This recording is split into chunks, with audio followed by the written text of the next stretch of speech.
गुणातीतोऽक्षरं ब्रह्म भगवान् पुरुषोत्तमः जनो जानिदं सत्यं मुच्यते भवबन्धनात्।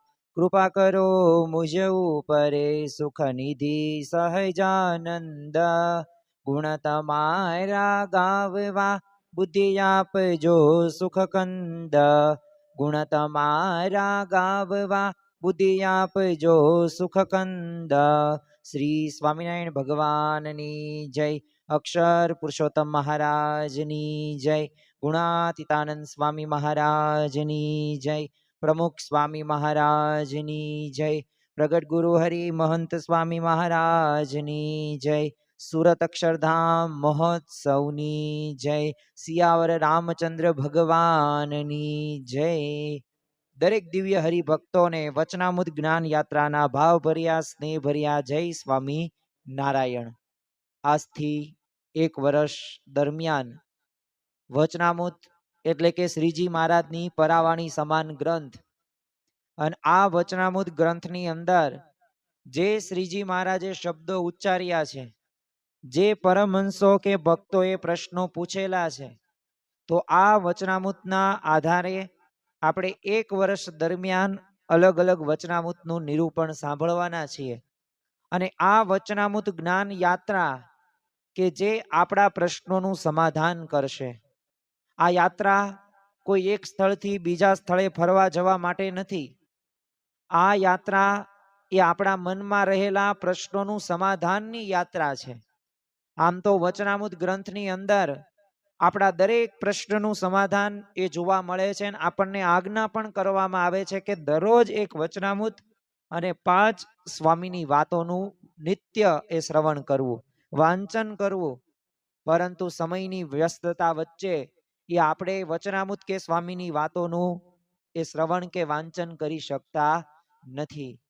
પરંતુ એ આપણા જીવનની અંદર આ ગ્રંથો, આપણું શાસ્ત્રો એ આપણને એક સાચી દિશા આપે છે। સંપ્રદાયની પુષ્ટિ ક્યારે થાય કે જ્યારે વચનામૃત સ્વામીની વાતો કે ગુણાતીત ગુરુ પરંપરાના એ જીવન ચરિત્રો વાંચીએ તો આપણામાં એક અસ્મિતા આવે, તો આપણામાં એક ગર્વ આવે, તો આપણને આ સત્સંગ એ સાચી રીતે આપણને ઓળખાય પછી એ પ્રમાણે થાય પણ ખરું।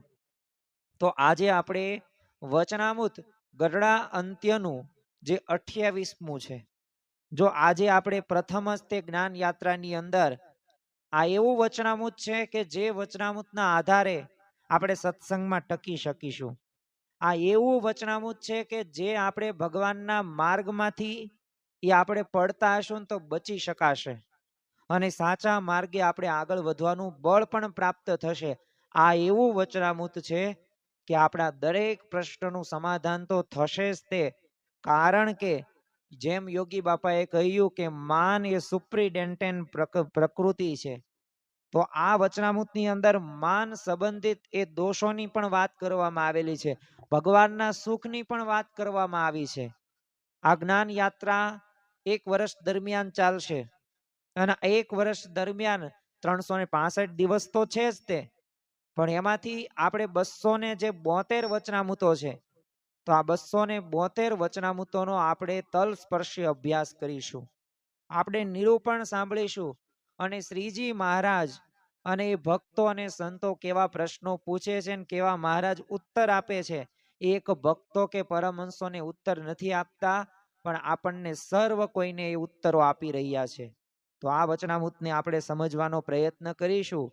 એ પૂર્વે જેમ ગુણાતીતાનંદ સ્વામીએ સ્વામીની વાત પહેલા જ પ્રકરણની પહેલી જ વાતની અંદર કીધું કે મહિમા જેવું બીજું કોઈ મોટું સાધન નથી, તો આપણે 5 મિનિટ દરમિયાન આપણે એક મહિમાની વાત કરીએ કે આપણે જે આ વચનામૃત જ્ઞાન યાત્રા જે આપણે સાંભળવાના છીએ, કે જેનું આપણે નિરૂપણ કરવાના છીએ, તો એ વચનામૃત કોઈ સામાન્ય ગ્રંથ નથી। મૂળ અનાદિ અક્ષર મૂર્તિ ગુણાતીતાનંદ સ્વામીએ 6ઠા પ્રકરણની 19મી વાતની અંદર કીધું છે કે આ વચનામૃતના ચોપડામાં 4 વેદ, ખટશાસ્ત્ર અને 18 પુરાણનો સાર છે। તમે વિચાર કરો કે યજુર્વેદ, સામવેદ, અથર્વવેદ ને ઋગ્વેદ આ ચારેય વેદો રહ્યા ને એક એક વેદ ભણતા વર્ષોના વર્ષો વહી જાય, અને એમાં એક એક શ્લોકનું નિરૂપણ તમારે એ સમજવું હોય તો એના માટે પણ ઘણા મહિનાઓ વહી જાય, ઘણી બધી કલાકોનો તમારે અભ્યાસ કરવો પડે, ત્યારે તો એ શ્લોકનો શબ્દ તમને સમજાય. એમાં ચાર વેદને ભણવા માટે તો કેટલો બધો સમય બગડે અને કેટલો બધો સમય જોઈએ. પણ તમે જો કે આ ભગવાનને આ સંતે આપણા ઉપર કેટલી કૃપા દ્રષ્ટિ કરી છે કે ગાગરમાં સાગર સમાન એ આ વચનામૃતની આપણને પ્રાપ્તિ થઈ છે. અને આ વચનામૃતના દરેક શબ્દો, દરેક વાક્યો એ આપણને કંઈક સાચી દિશા આપે છે, યોગ્ય દિશા આપે છે. એકવાર ગુણાતીતાનંદ સ્વામી જુનાગઢ મંદિરના સભા મંડપની અંદર છે ને પોતે કથા કરવા પધારેલા. તો આસન ઉપર બેઠા પછી છે ને સેવકને એમને એક આદેશ કર્યો કે અમૃત લાવો. તો સેવક તો કઈ સમજો નહીં, કારણ કે અમૃત ક્યાંથી લાવવું, અમૃત તો દેવો પાસે હોય, દેવલોકની અંદર હોય. એટલે એમને લાગ્યું કે આ દેવલોકનું અમૃત અહીંયા જુનાગઢમાં ક્યાંથી લાવવું. એટલે એ સેવક તો પોતે મૂંઝાઈ ગયો કે અમૃત લાવવું ક્યાંથી. એટલે સ્વામીએ કીધું કે વચનામૃત લાવો. તો જો આ વચનામૃત સૌને એ ભવ બંધન કાપી નાખવા સમર્થ છે, મોક્ષ કરે ને એવા છે.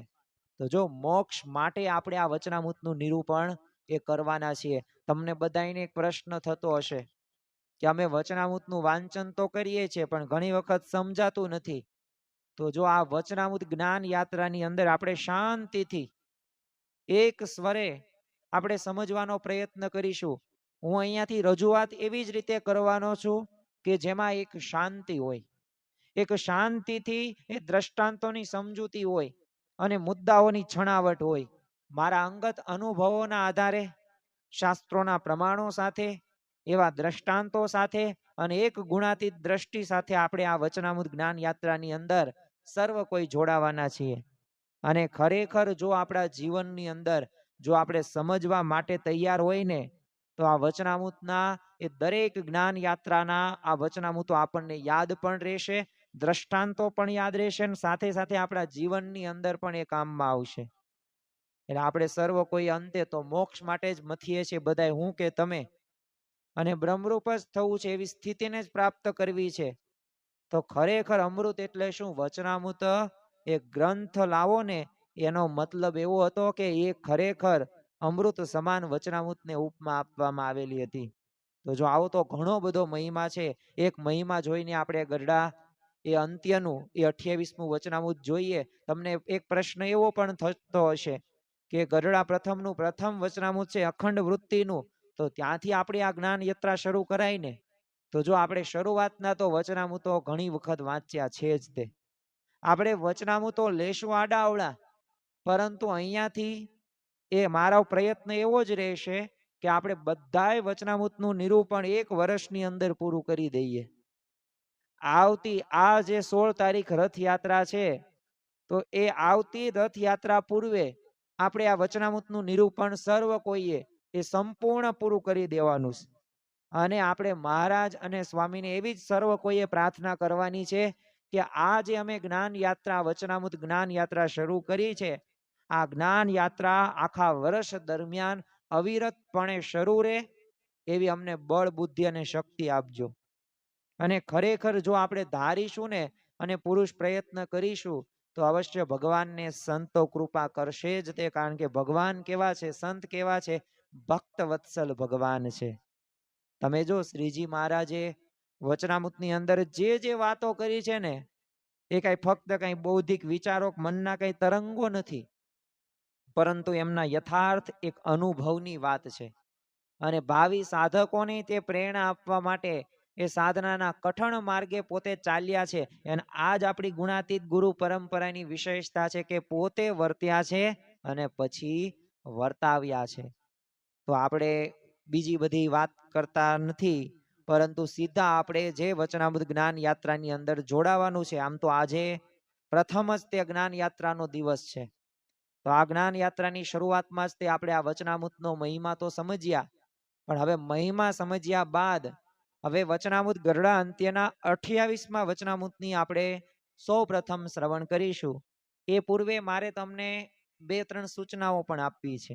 તમને પ્રશ્ન થશે સૂચના કઈ રીતે? તો જો સૂચના રહીને દરેક વિભાગની અંદર જરૂરી છે, એમ આપણે આ વચનામૃત જ્ઞાન યાત્રામાં જોડાઈએ છીએ ને તો પ્રથમ તો જેમ ધુંધુકારી હતો, જે ગોકર્ણનો ભાઈ, હવે આ ગોકર્ણ તો પવિત્ર હતો, પરંતુ આ ધુંધુકારી સારો નહોતો. પણ તમે જો એને જે કથા શ્રવણ કર્યું ભાગવતનું, કારણ કે ગોકર્ણને વિચાર આવ્યો કે મારા ભાઈની મુક્તિ થાય ને, આ ભૂત થઈને ભટકે છે, એટલે એને શ્રીમદ ભાગવતનું આયોજન કર્યું. અને આપણને પણ ખ્યાલ છે કે સાચી રીતે જો કથા શ્રવણ કર્યું તો વૈકુંઠમાંથી પાર્ષદો આવ્યા અને એને વૈકુંઠમાં લઈ જાય છે. તો જો સાચી રીતે આપણે કથા શ્રવણ કરવાનું, આ પ્રથમ સૂચના.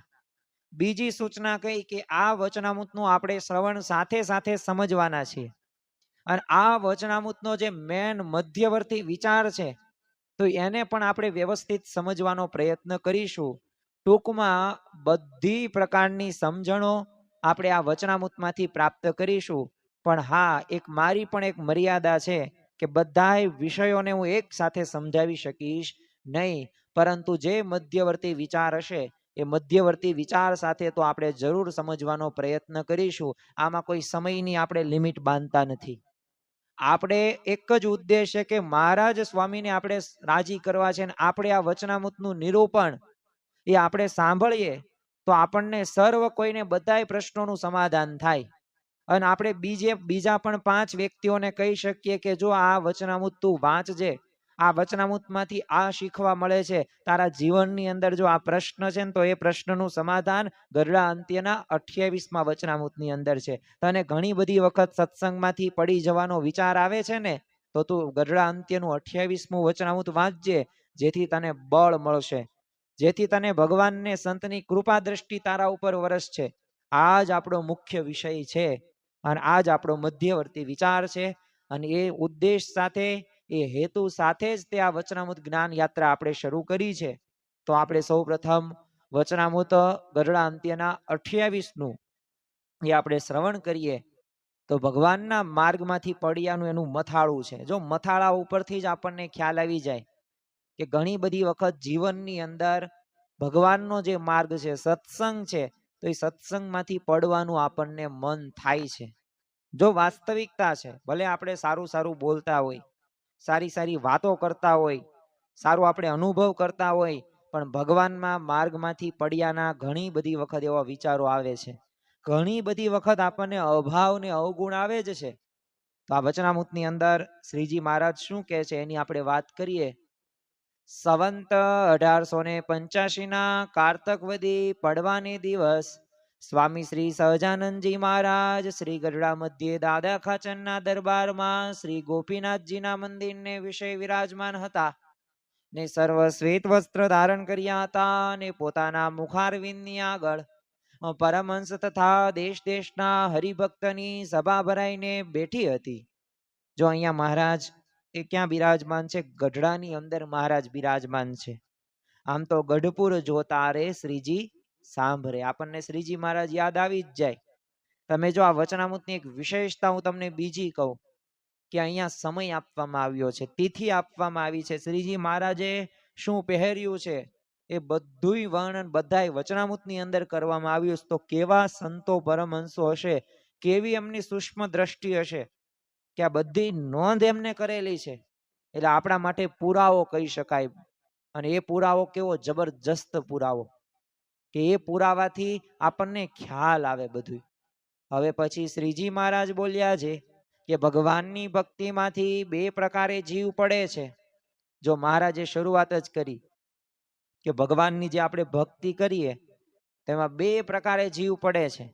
તો એક તો શુષ્ક વેદાંતના ગ્રંથને સાંભળીને બીજા આકારને ખોટા કરે, તેમ શ્રી કૃષ્ણાદિક જે ભગવાનના આકાર તેને પણ ખોટા કરે, એ શુષ્ક વેદાંતીને અતિ અજ્ઞાની જાણવા. અને બીજો જે કે એમ સમજતો હોય કે જે ભગવાનનો એ ભજીએ તો ગોલોકને વૈકુંઠમાં સ્ત્રી ભોગ અને ખાનપાન આદિ જે પંચ વિષયમાં સુખ તેને પામીએ, પછી તે સુખની આસક્તિ કરીને ભગવાનને પણ ભૂલી જાય ને મૂળગો કુબુદ્ધિ વાળો થઈને એમ સમજે છે કે સુખ ન હોય તો તે ધામમાં રાધિકા લક્ષ્મી આદિ સ્ત્રીઓ ભેળે ભગવાન પણ રમે છે, માટે એ સુખ પણ ખરું છે. પણ ભગવાનને પૂર્ણ કામ તે આત્મારામ ન સમજે જો અહીંયા મહારાજે જે બે વાત કરી છે ને, બે વાતને આપણે પ્રથમ તો સમજીએ. જો અમુક વાતનું આપણે નિરૂપણ કરીશું, અમુક વાતને આપણે શ્રવણ દ્વારા જ સમજવાનો પ્રયત્ન કરીશું. પ્રથમ તો શ્રીજી મહારાજ કહે છે કે ભગવાનની ભક્તિમાંથી બે પ્રકાર જીવ પડે છે. તો આના આધારે એટલી તો ખબર પડે કે ભગવાનના માર્ગે જીવ તો પડે છે, એ વાત સાચી. પ્રથમ તો શું છે, કુસંગીના એવા આપણે શુષ્ક વેદાંતના ગ્રંથને આપણે સાંભળીએ, વાંચન કરીએ, અને એવું સાંભળતા હોય ને એટલે આપણામાં એવા કુસંસ્કારો આવે, કુસંગ આવે, અને એ કુસંગથી પછી આપણને ભગવાન પણ ખોટા થઈ જાય. જો માણસ પાસે તર્ક છે, માણસ પાસે બુદ્ધિ છે, આજે માણસ ભગવાનને પણ બોલો છેતરે છે. તમે વિચાર કરો, ઘણી બધી વખત આપણે એક જોક્સ સાંભળ્યો હશે કે હનુમાનજીને આપણે પ્રાર્થના કરતા હોઈએ કે તમે અમારા કામ કરો, અમે તમને 2 તેલના ડબ્બા ચડાવી દઈએ. સ્વાભાવિક રીતના કરોડનું કામ માગે, કરોડનું કામ થઈ જાય ને 2 તેલના ડબ્બા, તો ભગવાન શું કે હું 10 ડબ્બા ન કરું?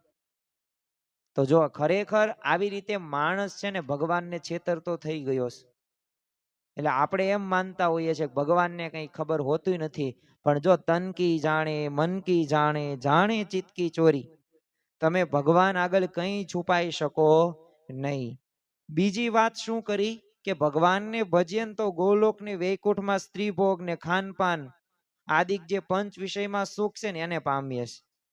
અને જે આસક્તિ વાળો હોય, જે કુબુદ્ધિ વાળો હોય, એ તો શું સમજે, તો જો એમાં જો કઈ સુખ જ ન હોય, જો ઘણી વખત આપણને શું કરવામાં આવે, પંચ વિષય શબ્દ સ્પર્શ રૂપ રસની ગંધની અંદર સુખ છે જ નહીં. સ્ત્રીમાં સુખ નથી, પુરુષમાં સુખ નથી, ધનમાં સુખ નથી, સંપત્તિમાં સુખ નથી. સુખ તો ભગવાનની મૂર્તિમાં છે, ભગવાનના ચરણોની અંદર છે. સુરપુર નરપુર નાગપુર એ તીન સુખ નાહી, કા સંતન કે સુખ માહી, અને ક્યાં એ ભગવાન કે ચરણ મેં માહી. આવું આપણે ઘણી વખત સાંભળેલું છે. પણ જો આવા કુબુદ્ધિ વાળા હોય ને તો એને તો શું લાગે કે જો આ બધા વાતો કરે છે, પણ જો ધામમાં રાધિકા લક્ષ્મી તે બધા તો સ્ત્રીઓ ભેગી હોય જ છે, તો એ તો ભગવાન પણ એની સાથે રમે છે, તો એમાં તો સુખ હોય જ તેને. તો જો આવું ઘણી વખત તર્ક વિતર્ક કરે છે. પણ જો આગળ મહારાજ શું કહે છે, પણ ભગવાનને પૂર્ણ કામની આત્મારામ ન સમજે, એવી જે ભગવાનની ક્રિયાઓ છે તે તો પોતાના ભક્તના સુખને અર્થે છે. માટે સારું જ્ઞાન વૈરાગ્ય સહિત ભગવાનની ભક્તિ કરવી, અને એ ભગવાનના સ્વરૂપને જેણે એમ જાણ્યું છે કે સર્વે સુખમય મૂર્તિ તો એ ભગવાન જ છે, ને બીજે પંચ વિષયમાં જે સુખ છે તે તો ભગવાનના સુખનો કિંચિત લેશ છે. એમ ભગવાનને મહાત્મા સહિત જે સમજો હોય તે કોઈ પદાર્થમાં બંધાય જ નહીં, અને એ ભગવાનના ધામમાં સુખ આગળ બીજા લોકમાં જે સુખ તે તો નરક જેવા છે, એમ મોક્ષ માર્ગમાં કહ્યું છે. અને ખરેખર આવી રીતે ભગવાનના ભક્તને સમજવું, અને એમ ન સમજે તો બે પ્રકારે કરીને ભગવાનમાંથી પડી જાય છે. તો અહીંયા પણ શ્રીજી મહારાજ આપણને એક સમજણ રહીને આપણા જીવનમાં આવે ને એની વાત કરે છે કે આપણે ભગવાનને છે ને પૂર્ણ કામને આત્મારામ સમજવાના છે. જો એ નહીં સમજીએ ને તો ભગવાનને સંતની અંદર એ આપણને દિવ્ય ભાવ નહીં આવે, મનુષ્ય ભાવ આવશે. સર્વે સાધનાનું ફળ દિવ્ય ભાવ છે. ભગવાન અને સંત જે ક્રિયા કરે છે ને દિવ્ય છે, અદ્ભુત છે, અને એને આપણે નિર્દોષ સમજવાનું છે. એટલે તે જો ઉત્તર ગુજરાતની પણ બાય હરિભક્તો આવ્યા હતા, જ્યારે રાઠોડ દાદલના દરબારની અંદર ફૂલદોલનો શ્રીજી મહારાજે ઉત્સવ કર્યો, તો ત્યારે ફગવા માગવાનું કહ્યું હતું. અને ફગવાની અંદર એ ઉત્તર ગુજરાતની જે બાય હરિભક્તો ને એમાંય તે ડાંગરવાના જતન ફોય હતા, તેમને શું માંગણી કરી, મહાબળવંત માયા તમારી, જેણે આવરિયા નરે નારી, એવું વરદાન દીજીએ આપે, એહ માયા અમને ન વ્યાપે. તમે વિચાર કરો કે તમારી આ માયા રહી ને બહુ તે જોરદાર છે, જબરજસ્ત છે. આ માયામાં તો અનાદિથી અમે અટવાવીએ છીએ, તો આમાંથી મુક્ત થવાનું અમને ઉપાય બતાવો, આ માયાથી અમારું રક્ષણ કરજો. ઘણી બધી પ્રાર્થનાઓ સદગુરુ નિષ્કાન સ્વામીએ ભક્ત ચિંતામણી ગ્રંથની અંદર એ સરસ મજાની આ પ્રાર્થના આલેખન કરેલું છે. અને સ્વામિનારાયણ સંપ્રદાયની અંદર સર્વશ્રેષ્ઠ આ પ્રાર્થના કહી શકાય. અને એક વખત તમે આ પ્રાર્થના વાંચો અને દરરોજ તમે સાંભળતા હોય ને તો તમને ખ્યાલ આવે કે આ માયાથી આપણે કેમ બચવાનું છે. કારણ કે માયાથી જ ઘણા બધા પ્રકારના પ્રશ્નો એ આજે ઊભા થતા જોવા મળે છે. પણ મારે વાત તમને એ કરવી છે કે શ્રીજી મહારાજે પછી શું વાત કરી? ઓલ ઇન વન સમાધાન આપ્યું, ઓલ ઇન વન કી આપી કે મને તમે નિર્દોષ સમજજો, નિર્દોષ બુદ્ધિ રાખજો. કેમ નિર્દોષ? બાળક હોય ગમે તેમ કરે, નિર્દોષ આપણે કેમ કહીએ? એમ ભગવાન અને સંત જે ક્રિયાઓ કરે છે ને એમાં આપણે નિર્દોષ બુદ્ધિ રાખવાની છે. જેમ દાદા ખાચરે પણ શ્રીજી મહારાજની દરેક ક્રિયામાં નિર્દોષ બુદ્ધિ રાખી હતી, તો એવી જ રીતે આપણે પણ નિર્દોષ બુદ્ધિ રાખવાની છે. અને જેને જેને નિર્દોષ બુદ્ધિ રાખી છે, દિવ્ય ભાવ રાખ્યો છે, તો એ ભગવાન અને સંતનું સુખ લઈ શક્યા છે. અને તમે જો કે ઘણા બધા એ પોતે એવું પણ માનતા હોઈએ છે કે મને વિષયોમાં બહુ સુખ આવે છે, પણ જો વિષયોમાં સુખ આવે પણ કેવું છે? ક્ષણિક છે, ક્ષણભંગુર છે.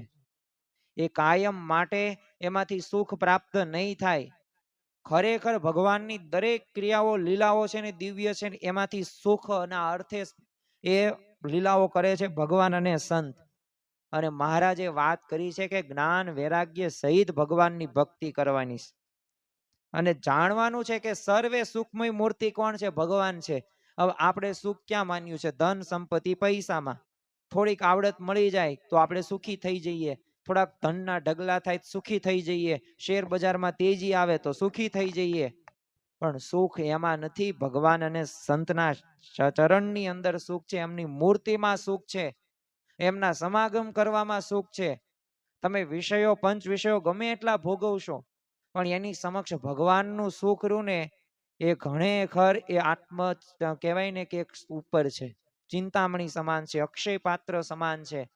એટલે ભગવાનનો થોડોક મહાત્મ જ્ઞાન સહિત આપણે મહિમા સમજવાનો છે. જો નહીં સમજીએ ને તો યાદ રાખજો ભગવાનના માર્ગમાંથી આપણે પડી જશું. અને આ લોકના તો ગમે એટલા એ આપણે ભોગવશું ને પણ યાદ રાખજો કે ભગવાનના ધામ સામે બધાય સુખના નરક જેવા છે. મહારાજે સ્પષ્ટ કહી દીધું છે. એટલે આ વાત આપણે સમજવાની. જો અત્યારે આપણે જે વાત કરીને એ વાત એક ઉપરથી જ કરી કે ભગવાનની ભક્તિમાંથી બે પ્રકાર જીવ પડે છે. તો પ્રથમ તો આપણે વાત કરી કે કોઈક શુષ્ક વેદાંત ગ્રંથને સાંભળે, એના ઉપર વિચાર કરે તો ભગવાનને પણ ખોટા કહી નાખે છે. પછી આપણે સમજ્યા બીજો પ્રકાર કયો?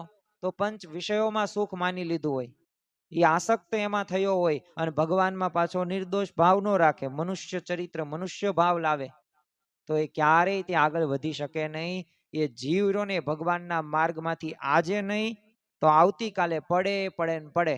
આપણે એવા હમણાં દ્રષ્ટાંતો જોઈએ. અને મધ્યવર્તી જે આજનો આપણો વિષય છે ને કે જે માન છે, જે બરોબરિયાપણું છે, તો એની પણ શ્રીજી મહારાજે વાત કરી જ છે. આગળ આપણે વચનામૃતનું શ્રવણ કરીશું. એકાગ્ર ચિત્તે આ શ્રવણ આપણે સાંભળીએ, કારણ કે એકાગ્ર ચિત્તે શ્રવણ જ્યારે આપણે સાંભળતા હોય ને ત્યારે જ તે આપણા મનમાં એ વાત રહીને બેસે છે અને હૃદયમાં ઉતરે છે. પછી શ્રીજી મહારાજને સુરાખાચરે પ્રશ્ન પૂછ્યો છે કે ભગવાનને તથા સંતને જેવા છે તેવા નિશ્ચયપણે જાણીને પણ કોઈનું અંતર પાછું પડી જાય છે, તો એનું શું કારણ છે? જો આ સુરાખાચરને આપણે અભિનંદન આપવા પડે. શા માટે? કારણ કે પ્રશ્ન એવો જબરજસ્ત પૂછ્યો. શા માટે? કારણ કે નિશ્ચય થઈ ગયો હોય પણ તોય ઘણી વખત એ અંતરનું ને પાછું પડી જાય. તો એનું કારણ શું? જો આપણને ભગવાનનો તો એ નિશ્ચય થયો જ કે મને જે ભગવાનને સંત મળ્યા છે એ મારું કલ્યાણ એ પાક્કું છે.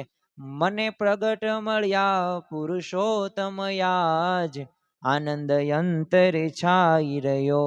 તો આપણે આ કીર્તન તો ગાતા જ હોઈએ છે. ભાગ્ય જાગ્યા રે આજ જાણવા, મળ્યા મુને નટવર આજ. તો જો આ તો આપણે ગાઈએ જ છીએ પણ ખરેખર એ ભાગ્ય તો જાગ્યા, એ આપણને પ્રાપ્તિ પણ હિમાલય જેવી થઈ, નિશ્ચય પણ પાકો થઈ ગયો. આ લીંબોળી તો લીંબોળી, પછી કરોડ રૂપિયા તમને કોઈક આપે કે આ લીંબોળી નહીં લીંબુ છે, પણ તોય તમે તો લીંબુ જ નહીં બોલો, લીંબોળી જ બોલશો. શા માટે? નિશ્ચય પાકો થઈ ગયો છે. અને ખરા ભક્તના તો 3 લક્ષણો જ છે: નિયમ, નિશ્ચય અને પક્ષ. તો નિશ્ચય તો તમે પાકો કરી નાખ્યો છે પણ ઘણી વખત અંતર પાછું પડી જાય છે. અંતર પાછું પડી જાય તો ભગવાનનું ભજન પણ બરાબર રીતે થતું નથી, સત્સંગ કરવાનું પણ મન થતું નથી, અત્યાર સુધી વચનામૃતનું વાંચન નથી કર્યું, તો એના મૂળની અંદર આ જ બાબત છે કે આપણે છે ને ભગવાનનો નિશ્ચય આમ થયો છે, પણ બરાબર રીતે મહાત્મા જ્ઞાન યુક્ત સહિત નથી થયો. કારણ કે જો થયો હોય ને તો દરરોજ આપણે એક વચનામૃતનું વાંચન કરીએ જ તે, પાંચ સ્વામીની વાતો વાંચીએ જ તે. જો આપણને આપણા સંપ્રદાય સિદ્ધાંતની અસ્મિતા હોય ને, તો અસ્મિતા માટે એ આપણે દરરોજ સંપ્રદાયના પુસ્તકોનો અભ્યાસ કરતા જ હોય, આપણે પ્રવચનો સાંભળતા જ હોય. તો જો આપણને બરાબર રીતે નિશ્ચય નથી થયો, જો થયો હોય ને તો અંતર પાછું ન પડવું જોઈએ. સુરા ખાચરે આવું જ કીધું કે નિશ્ચય થઈ ગયો હોય પણ અંતર કેમ પાછું પડી જાય. હવે શ્રીજી મહારાજ પણ જવાબ એવો જ આપે છે. પછી શ્રીજી મહારાજે ઉત્તર કર્યો છે કે એણે ભગવાનનો નિશ્ચય કર્યો હતો ત્યારે જ એમાં કાચપ રહી જ ગઈ છે. તે શું? તે કોઈકને સ્વાદે કરીને સારું સારું ખાવા જોઈતું હોય તો તેને ભગવાન તથા સંત તે ખોદે ત્યારે તેનું અંતર પાછું પડી જાય. જો બીજી આપણે આગળ વાત કરીએ પૂર્વે આ વાતને પ્રથમ સમજવાનો પ્રયત્ન કરીએ. મહારાજ અહીંયા સ્પષ્ટ સુરા ખાચરને બધા સંતો ભક્તોને કહે છે કે તમારી વાત સાચી, નિશ્ચય પણ થઈ ગયો પણ અંતર પાછું પડી જાય છે ને, તો જ્યારે નિશ્ચય કરેલો હતો ને ત્યારે એને કાચપ રહી ગયેલી, એને ખોટ રહી ગઈ.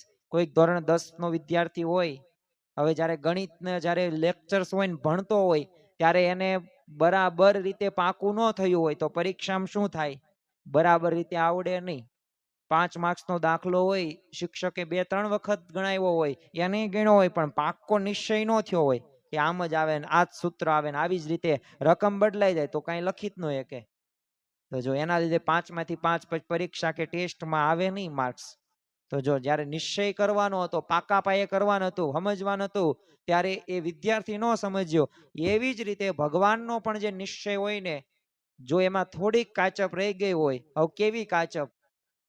તો કોઈકને સ્વાદે કરીને સારું સારું ખાવા જોઈતું હોય તો ભગવાન કે સંત એ ખોદે ને તો ત્યારે એનું અંતર કેવું પાછું પડી જાય.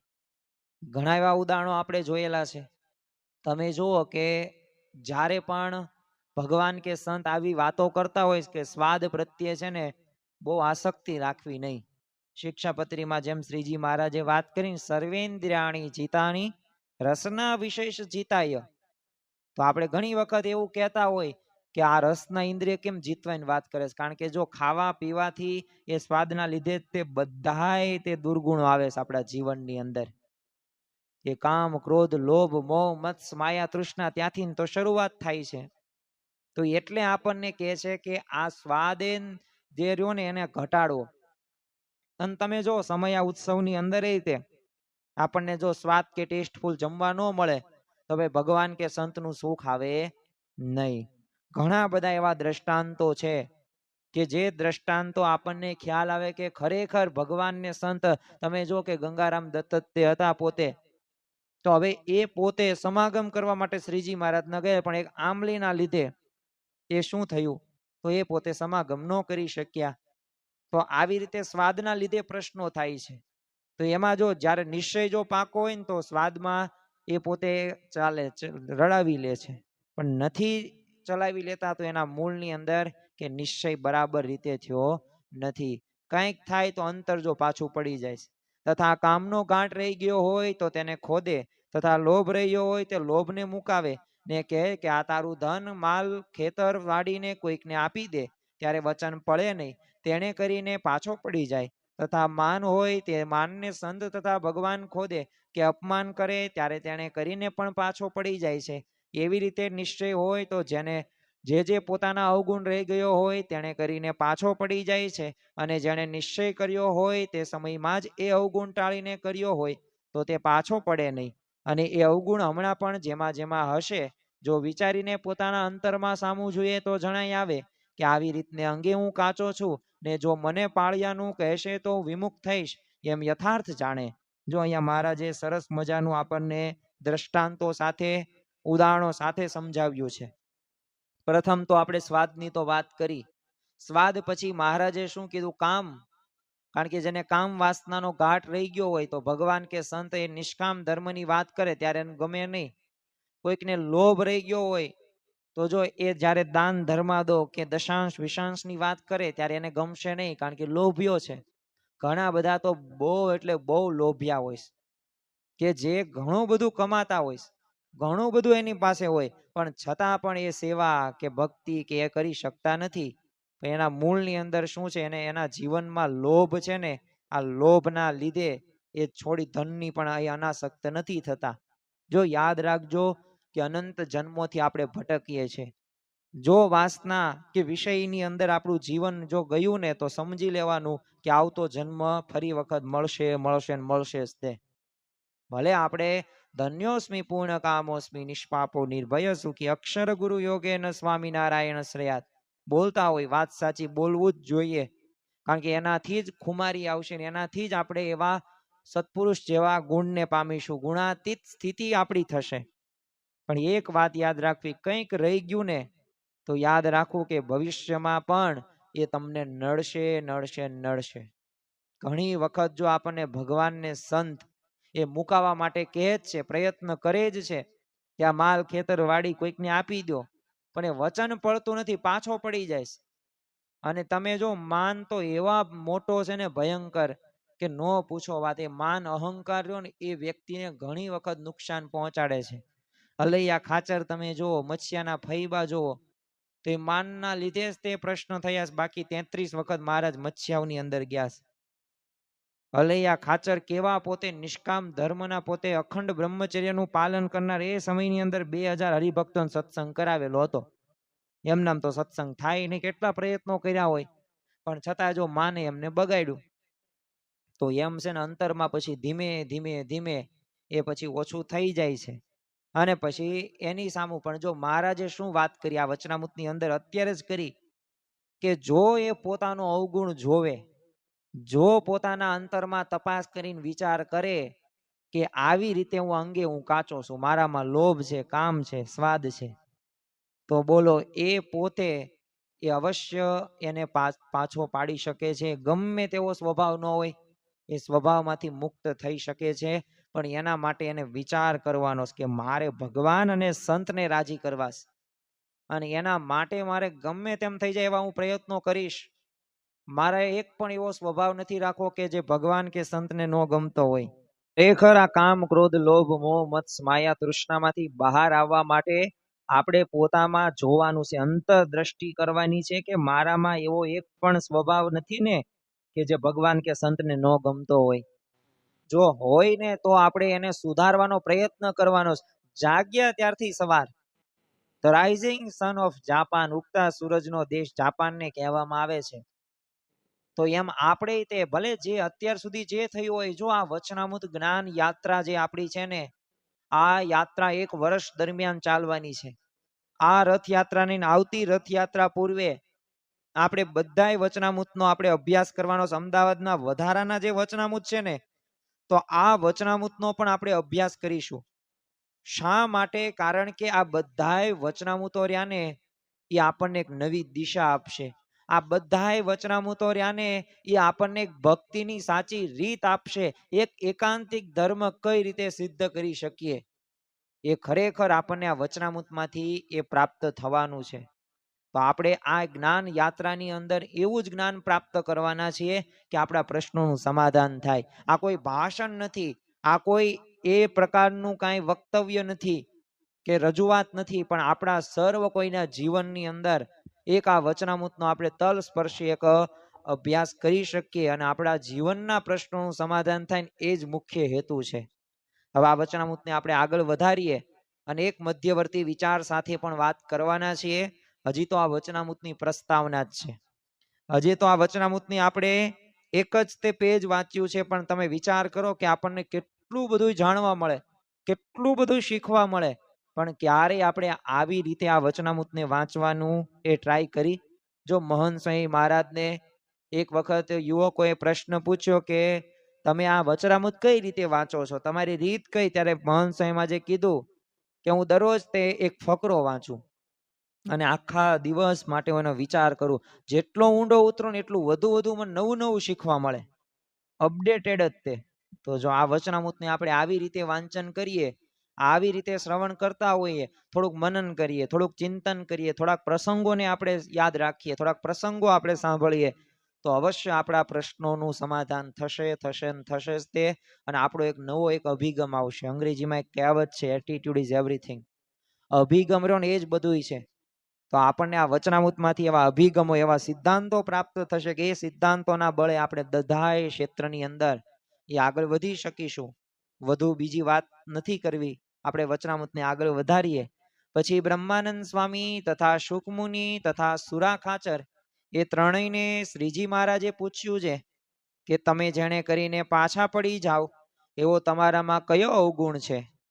જો તમે વિચાર કરો કે શ્રીજી મહારાજ પ્રશ્ન પૂછે કોને? બ્રહ્માનંદ સ્વામી, શુકમુનિ, સુરા ખાચરને, કે ખરેખર તમારામાં એવો કયો અવગુણ છે કે એના લીધે તમે પાછા પડી જાવ. હવે આપણો આ વચનામૃત જ્ઞાન યાત્રાની શરૂઆત થાય છે અત્યારે.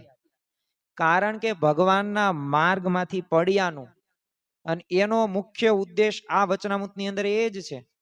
પણ હવે હું તમને એ નહીં કહું, પ્રથમ આપણે વાંચન કરીશું.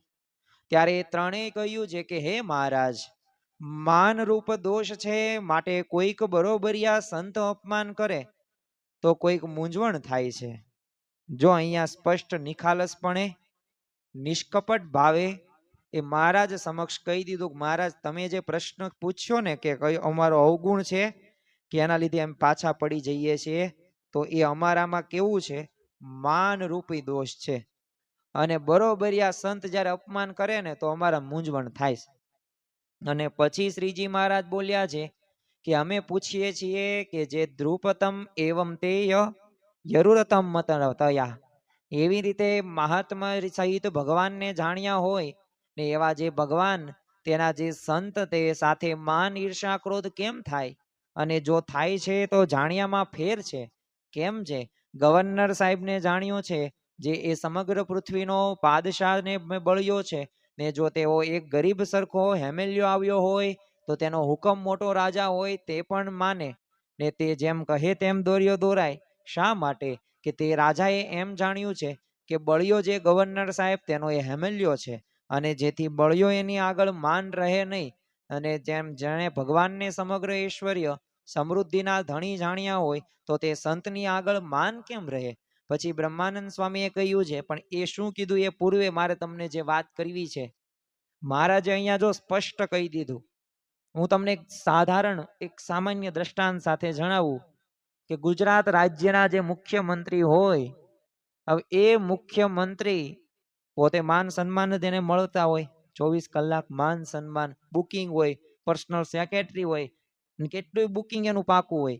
આપણે એને મળવું હોય તો 15-20 દિવસ કે મહિનો અગાઉ તો આપણે એપોઇન્ટમેન્ટ લેવી પડે. એમ કઈ સામાન્ય રીતે મળે નહીં. 1 મિનિટે આપણી સાથે વાત ન કરે. આપણને સર્વ કોઈને ખ્યાલ છે. પણ તમે જો નરેન્દ્ર મોદી સાહેબ સાથે તેમણે કેવી રીતે રહેવાનું? તો માન મૂકવું પડે. જેમ નરેન્દ્રભાઈ મોદી એ જે રીતે કહે ભારત દેશના વડાપ્રધાન, તો એ પ્રમાણે એને કરવું પડે. કેમ? પોતે તો માન સન્માનથી ખબર છે કે મારા કરતા એક સ્ટેપ આગળ છે, અને આખા એ દેશના પોતે પ્રાઇમ મિનિસ્ટર છે, વડાપ્રધાન છે, મુખ્ય છે, એટલે એમની આગળ તો એ મારે માન કેમ રાખવું? તો એવી રીતે જો મહારાજે આપણને સ્પષ્ટ કહી દીધું. મહારાજે જે વાત કરીને હેમલિયાની, એ તો આપણે હમણાં વાત કરીશું, પણ મહારાજે સ્પષ્ટ કહી દીધું એમ આ તમને જે આ માન રૂપી દોષ આવે છે ને બરોબરિયાપણું આવે છે ને, તો એ ભગવાન કે સંતનો એ મહાત્મા સહિત એ ભગવાનને જો જાણ્યા જો ન હોય ને તો જ આ પ્રશ્ન થાય. બાકી જો તમે જાણ્યા હોય ને તો એ તમે એમાંથી રંક જ બનો, ભલે તમે ગમે એવી સ્થિતિ તમને પ્રાપ્ત થઈ હોય. હવે પછી બ્રહ્માનંદ સ્વામીએ કહ્યું છે કે હે મહારાજ, તમે ઠીક કહો છો.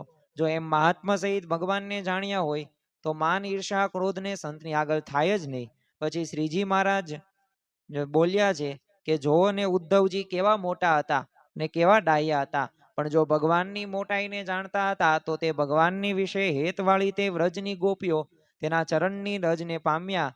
સારું વનવેલીનો અવતાર માગ્યો. તે કહ્યું છે કે આસામહો ચરણે રૂજ શામહમ સ્વામ વૃંદાવને કિમપી ગુલમતો ઔષધિનામ યા દુષ્ટમ સ્વજનો માથમ ચ હિત્વા પેજુ મૂર્ખો પદવી સ્તુતિ ભીવ મૃગ્યામ. એટલે કે જે ગોપીઓ કોઈથી પણ ત્યાગ થઈ શકે એવા સંબંધી જનનો અને આર્યોના ધર્મ માર્ગને ત્યાગ કરીને વેદોએ પણ ગોતવા યોગ્ય એવી મુકુંદ ભગવાનની પદીઓને ભજતી હતી, અર્થાત ભગવાનના ધ્યાન પરાયણ થતી હતી. અને એ ગોપીઓના ચરણ રજના સ્પર્શવાળી વૃંદાવનમાં વર્તતી એ ગુલ્મ, એ લતા, ઔષધિ વગેરેને પણ મધ્ય હું પણ કોઈક થાવ, એટલે કોઈક તૃણ કે કીટાક રૂપે ગોપીઓના ચરણને સ્પર્શને યોગ્ય થવ, આવી આશંસા કરું છું. જો અહીંયા ઉદ્ધવજી શું કે છે, આવા ગોપીઓની પણ પ્રેમ લક્ષણા ભક્તિ એવી જ હતી પાછી. અને એટલું જ નહીં, પ્રેમ લક્ષણા ભક્તિ તો હતી, પરંતુ સાથે સાથે એક વિશેષ વાત મારે તમને એ કરવી છે કે ભગવાન સાથે કેવા જોડાણ એમને કરેલું હતું. તો કોઈક એમને ગુલાબનો કે હાર પહેરાવે ને તો એમને સર્પ પહેરાવે એવું લાગતું. કોઈક એમને કંઈ પણ વસ્તુ દે ને, ખીર કે અમૃત, તો એ શું લાગતું કે આ બધુંય તો શું છે, ઝેર સમાન છે. એવી સ્થિતિ એમની થઈ ગયેલી હતી. 24 કલાક બસ શ્રી કૃષ્ણ શ્રી કૃષ્ણ શ્રી કૃષ્ણ.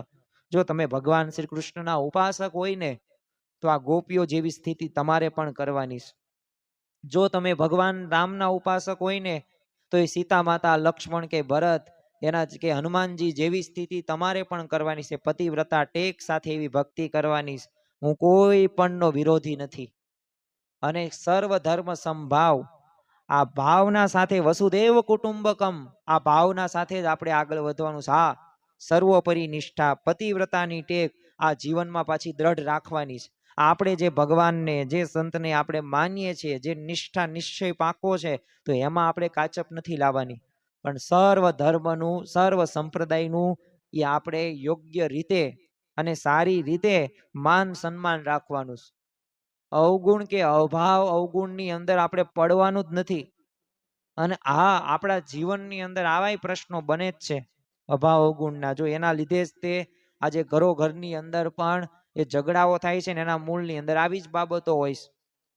તો એ બાબતો આપણે દૂર રહેવાનું છે. પણ હવે મારે તમને જે વાત કરવી છે ને, હવે જે આ વચનામૃત જ્ઞાન યાત્રાનો જે મધ્યવર્તી વિચાર, જે આ જ્ઞાન યાત્રામાં આપણે સર્વ કોઈ જોડાયેલા છીએ, તો આજના દિવસે આ વચનામૃતમાંથી આપણે બીજું કઈ શીખીએ તો કે ન શીખીએ, આગળ આપણે હમણાં વાત કરીશું આ વચનામૃતને. પણ એ પૂર્વે જે આપણને ભગવાનના માર્ગમાંથી જે પાડે છે ને, એની આપણે વાત કરવી છે. શા માટે આ મધ્યવર્તી વિચાર રાખ્યો? જો આપણે પંચ વિષયને પણ મધ્યવર્તી વિચાર રાખી શકીએ આ વચનામૃતના આધારે, કારણ કે શરૂઆતમાં એની વાત કરી છે. ભગવાનના સુખને પણ મધ્યવર્તી વિચાર રાખી શકીએ કે આ લૌકિક કરતા પણ આ ભગવાનનું સુખ કેવું છે. પરંતુ આજ કેમ વાત, આજ કેમ મધ્યવર્તી વિચાર આજની આ વચનામૃત જ્ઞાન યાત્રાની અંદર? તો એનું પણ એક કારણ છે. કારણ કે દુનિયાની અંદર જે પણ પ્રશ્નો બને છે ને, એ પ્રશ્નોના મૂળની અંદર એ આપણું માન જ છે, આપણું અભિમાન જ છે, આપણો ઈગો જ છે. અને એના લીધે જ તે આપણે ભગવાનનું ભજન કરી શકતા નથી, ઘરની અંદર શાંતિથી જીવન પણ પસાર કરી શકતા નથી. કારણ કે શ્રીજી મહારાજની આપણી પાસે એક અપેક્ષા રાખે છે કે આપણે સતત એક વિચાર કરીએ. અને વિચાર શા માટે રહેવો જોઈએ? કારણ કે આપણા જીવનમાં ઘણા બધા એવા પ્રશ્નો કે સંજોગો કે પરિસ્થિતિ આવશે સત્સંગની અંદર, તે કે આપણને એ સત્સંગમાંથી એ દૂર થવાનો વિચાર આવશે. એ સત્સંગ આપણને ઘણી વખત નહીં ગમે, હરિભક્તો સંતોનો સત્પુરુષનો આપણને અવગુણ ભગવાનનો આવી જશે. તો આપણે સતત એક વિચાર કરવાનો છે કે કઈ બાબત મને સત્સંગમાં પાડશે. તો જો માન રૂપી દોષ કરીને સત્સંગમાં પાછા પડી જવાય. અને એમાં પણ ખાસ કરીને જે બરોબરિયાપણું રહ્યું ને, એના કારણે જે આવતું માન રહ્યું ને, એ તો સત્સંગમાંથી આપણને પાડી જ દેશે. અને એ બરોબરિયાપણું એટલે શું, તો હમણાં આપણે વાત કરીશું. કારણ કે આપણા જીવનની અંદર એ બરોબરિયાપણાના કારણે ઘણી બધી વખત એ પ્રશ્નો થાય છે. કારણ કે આપણે સારું બોલતા હોય પણ બીજા કોઈક સારું બોલે ને તો એનો આપણને અવગુણ આવે. આપણે સારી સેવા કરતા હોય તો એમાં તો આપણે સુખી જ થઈએ, પણ કોઈક બીજા પણ આપણી કરતા સારી કે આપણી જેવી સેવા કરે ને તો આપણને બોલો માન આવી જાય અને આપણને એનો અવગુણ આવી જાય. તો જો આ ઘણી બધી વખત થાય છે, તો એના કારણે આવતા માનને ટાળવાનો ઉપાય જે છે એની વાત આપણે કરવાની છે આજના દિવસે. અને ઘણી બધી વખત આપણે સંબંધનો મહિમા સમજતા નથી. એટલે જે રીતે ભગવાન અને સંતને આપણે રાજી કરવાના છે ને, એ રાજી આપણે નથી કરી શકતા. જો રાજીપાના વિચાર સાથે જો જીવન જીવતા હોય ને, તો દુનિયામાં કોઈ પણ વ્યક્તિને આપણે હેરાન કે કોઈ વિઘ્ન આપણે ન નાખીએ. અને ખરેખર છઠ્ઠા પ્રકરણની 278ની વાતની અંદર પણ મૂળ અનાદિ અક્ષર મૂર્તિ ગુણાતીતાનંદ સ્વામીએ વાત કરી છે કે કલ્યાણના માર્ગમાં વિઘ્ન કરનારા તો ઘણા, એને ઓળખી રાખવા. હવે કલ્યાણના માર્ગમાં વિઘ્ન તો કરશે જ તે. ઘણા બધા એવા કામ, ક્રોધ, લોભ, મોહ, વિષયો પ્રત્યે આસક્તિ, વ્યક્તિ પ્રત્યે, સ્થાન પ્રત્યે, સમય બાબતે, તો એવું રહેવાનું જ છે. શબ્દ, સ્પર્શ, રૂપ, રસ, ગંધની અંદર તે એ પ્રશ્ન થવાનો જ, પણ એને ઓળખી રાખવાના જ. વિઘ્નો ભલે આવે પણ વિઘ્નો ઓળખી રાખવાના. જેમ વિઘ્ન દોડ હોય ને, તો વિઘ્ન દોડની એક વિશેષતા શું હોય કે વિઘ્ન દોડની અંદર એ આપણું શરીર, આપણું મન, આપણી બુદ્ધિ એ સ્થિર થાય, એકાગ્ર થાય અને વધુ આપણે આગળ વધી શકીએ. એ દોડમાં પણ તમે જોયું હશે કે વિઘ્નો મૂક્યા હશે, થોડાક અંતરે વિઘ્ન મૂક્યા હોય. હવે વિઘ્નો જો આપણે ઓળખી રાખ્યા તો આપણે પડીએ નહીં, તો આપણને વાગે નહીં, તો આપણે રેસ જીતી શકીએ. પણ ઓળખી જ રાખ્યા ન હોય ને એમનામ આપણે દોડતા હોય તો ને અટવાઈ જઈએ. એમાં ભગવાનના માર્ગમાં તે ચાલવી છીએ, પણ ખબર હોવી પડે કે આ બધા સ્વભાવ રહ્યા ને ભગવાનના માર્ગમાંથી પાડશે. હવે આપણે તો જો કલ્યાણના માર્ગે ચાલ્યા છીએ, તો આ માર્ગમાં તો આવતા ઘણા બધા વિઘ્નો આપણે ઓળખી જ રાખવા પડશે, અને એ અત્યંત જરૂરી પણ છે. તમે જો શ્રીજી મહારાજે આ વચનામૃતની અંદર શું પ્રશ્ન પૂછ્યો કે તમે જેને કરીને સત્સંગમાં પાછા પડી જાઓ એવો તમારામાં કયો અવગુણ છે? બ્રહ્માનંદ સ્વામી તમે જો, સુરા ખાચર ને સુખમુનિ સ્વામીના પ્રશ્ન પૂછ્યો ત્રણેયને. હવે કેટલીક વાર આપણને આખી દુનિયાનું જ્ઞાન હોય, પણ આપણી અંદર શું છે ને તો એની આપણને ખબર હોતી નથી. લાવોત્સવ થઈ ગયા, બહુ સારા કવિ, લેખક, ઘણી બધી બુકો પણ એને લખેલી. તે એક અદ્ભુત વાત એને કરેલી કે he who knows others is learned, he who knows himself is wise. એટલે કે જે બીજાને જાણે છે ને એ વિદ્વાન છે, પણ જે પોતાને જાણે છે ને એ જ્ઞાની છે, વિદ્વાનની જ્ઞાની છે. શ્રીજી મહારાજ પણ જો આપણને આવા તે જ્ઞાનની થી એક બનાવવા માંગે છે. આપણે જ્ઞાની બનીએ, વિદ્વાન નહીં, જ્ઞાની બનવાનું છે. એટલે વચનામૃતની અંદર વારંવાર આ વાત ઉપર ભાર મૂકે છે. ક્યાંક મહારાજે અંતરદ્રષ્ટિ, તો ક્યારેક પ્રતિલોમ કરવાની વાત કરેલી છે, ક્યારેક તો જાણપણું, ખટકો, નામું રાખવાની વાત કરી છે.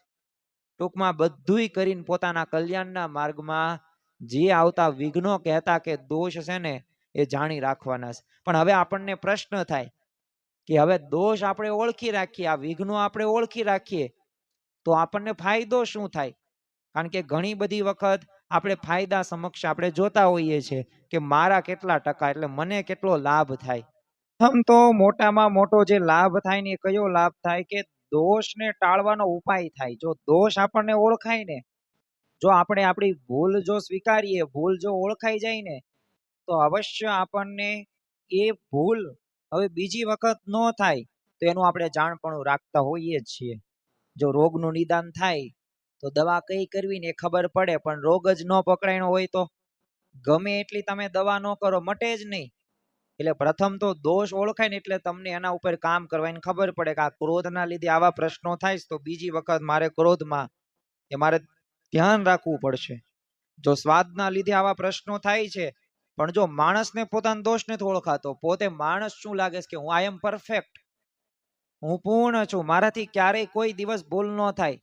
આ જ માણસની મોટામાં મોટી ભૂલ છે. 1997ની અંદર પ્રમુખ સ્વામી હેલ્થ કેર સેન્ટર, હવે અમદાવાદમાં હૃદય રોગની તપાસ માટે છે ને TMT, આવું ટ્રેડમિલ ટેસ્ટ મશીન આવેલું. એટલે મહંત સ્વામી મહારાજને મશીનના ઉદ્ઘાટન માટે બોલાવવામાં આવેલા. એટલે ઉદ્ઘાટન કર્યા પછી છે ને સ્વામીશ્રીનો જ પ્રથમ ટેસ્ટ લેવાનો.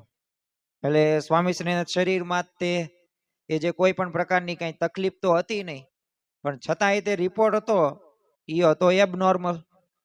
એટલે રિપોર્ટના આધારે પછી મુંબઈ જઈને પછી વિશેષ થોડીક તપાસ કરવામાં આવેલી, અને ત્યારે જાણવા મળ્યું કે હૃદયની નળીઓમાં છે ને બ્લોકેજ છે. એટલે એના કારણે છે ને એમને બાયપાસ સર્જરી કરાવવી પડશે. તો જો બ્લોકેજની ખબર પડી તો એ માટેની સારવાર થઈ શકી. તો એમ આપણને તે દોષ ઓળખાય ને તો એને ટાળવાનો ઉપાય થાય, બાકી એ ટાળવાનો ઉપાય થાય નહીં. તો પ્રથમ જ તે આ મોટામાં મોટો ફાયદો છે કે દોષ ઓળખાવા પડે, ભૂલ બતાવવી પડે. યોગી બાપા કે કોઈક ગુરુ મારી ભૂલ દેખાડે ને મને બહુ ગમે, કેમ? એનાથી ગુરુ સુધરાય. પણ આપણે તો એ મુદ્દાને છે ને આપણે સ્કીપ કરીએ છીએ, ભૂલી જઈએ છીએ. મારી કોઈ દિવસ ભૂલ હોય જ નહીં, ભૂલ આપણી જ હોય છે, પણ આપણે સ્વીકારતા નથી.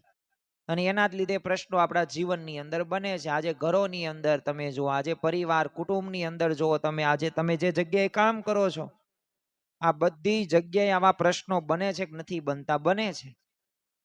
કોઈક બોસ કોઈક કર્મચારીને કહેશે કે આ તમારી ભૂલ છે, જો એ કર્મચારી માની જશે તો વાંધો નહીં આવે, પણ માનતા જ નથી એટલે સુધારો થતો નથી ને પગાર નથી વધતો. પાછો એ જ કર્મચારી ફરિયાદ કરશે કે પગાર મારો વધતો જ નથી. તો આવા પ્રકારના પ્રશ્નો બને છે ને એનું કારણ શું? તમે તમારી ભૂલનો સ્વીકાર નથી કરતા. અરે એક્સેપ્ટ કરો, અને એક્સેપ્ટ કરશો તો સામેવાળા વ્યક્તિને ગમશે. બીજું, જો દોષ ઓળખશો તમે તો તમને સતત જાણપણું રહેશે. ટ્રેનમાં જતા હોઈએ અને કોઈ કહે કે ધ્યાન રાખજો, ટ્રેનમાં છે ને ખિસ્સા કાતરું બહુ ફરે અને ગમે ત્યારે ખિસ્સું કાપી જશે, તો આમ કેટલું બધું જાણપણું આવી જાય. તો બધી ક્રિયા કરીએ પણ વૃત્તિ તો ક્યાં જાય? ખિસ્સા ઉપર જ જાય. હવે એવી રીતે જો અંદર રહેલા ચોરની ખબર પડે ને તો કેટલું જાણપણું આવી જાય. વિચાર કરો, એક પ્રશ્ન આપણી જાતને પૂછો, કેટલું જાણપણું આવી જાય. પણ આપણે અંદર તો કંઈ પૂછતા જ નથી. બાહ્ય રીતે આપણે ખાઈએ પીએ મોજ મજા કરીએ, પણ આપણા દોષને આપણે ઓળખતા નથી. અરે બીજાના અવગુણ ક્યારેય ન આવે. બોલો, કબીરજીએ કોઈ કે ખરાબ માણસ શોધી લાવવાનું કીધેલું, તો ત્યારે એમને જવાબ શું આપેલો કે બુરા જો દેખન મેં ચલા, બુરા ન મિલ્યા કોઈ, જો દિલ ખોજા આપન અપના, મુझसा બુરા ન કોઈ. તો જો કબીરજીએ શું કીધું? દોષ તો મારામાં જ છે, તો બીજામાં શું જોવા?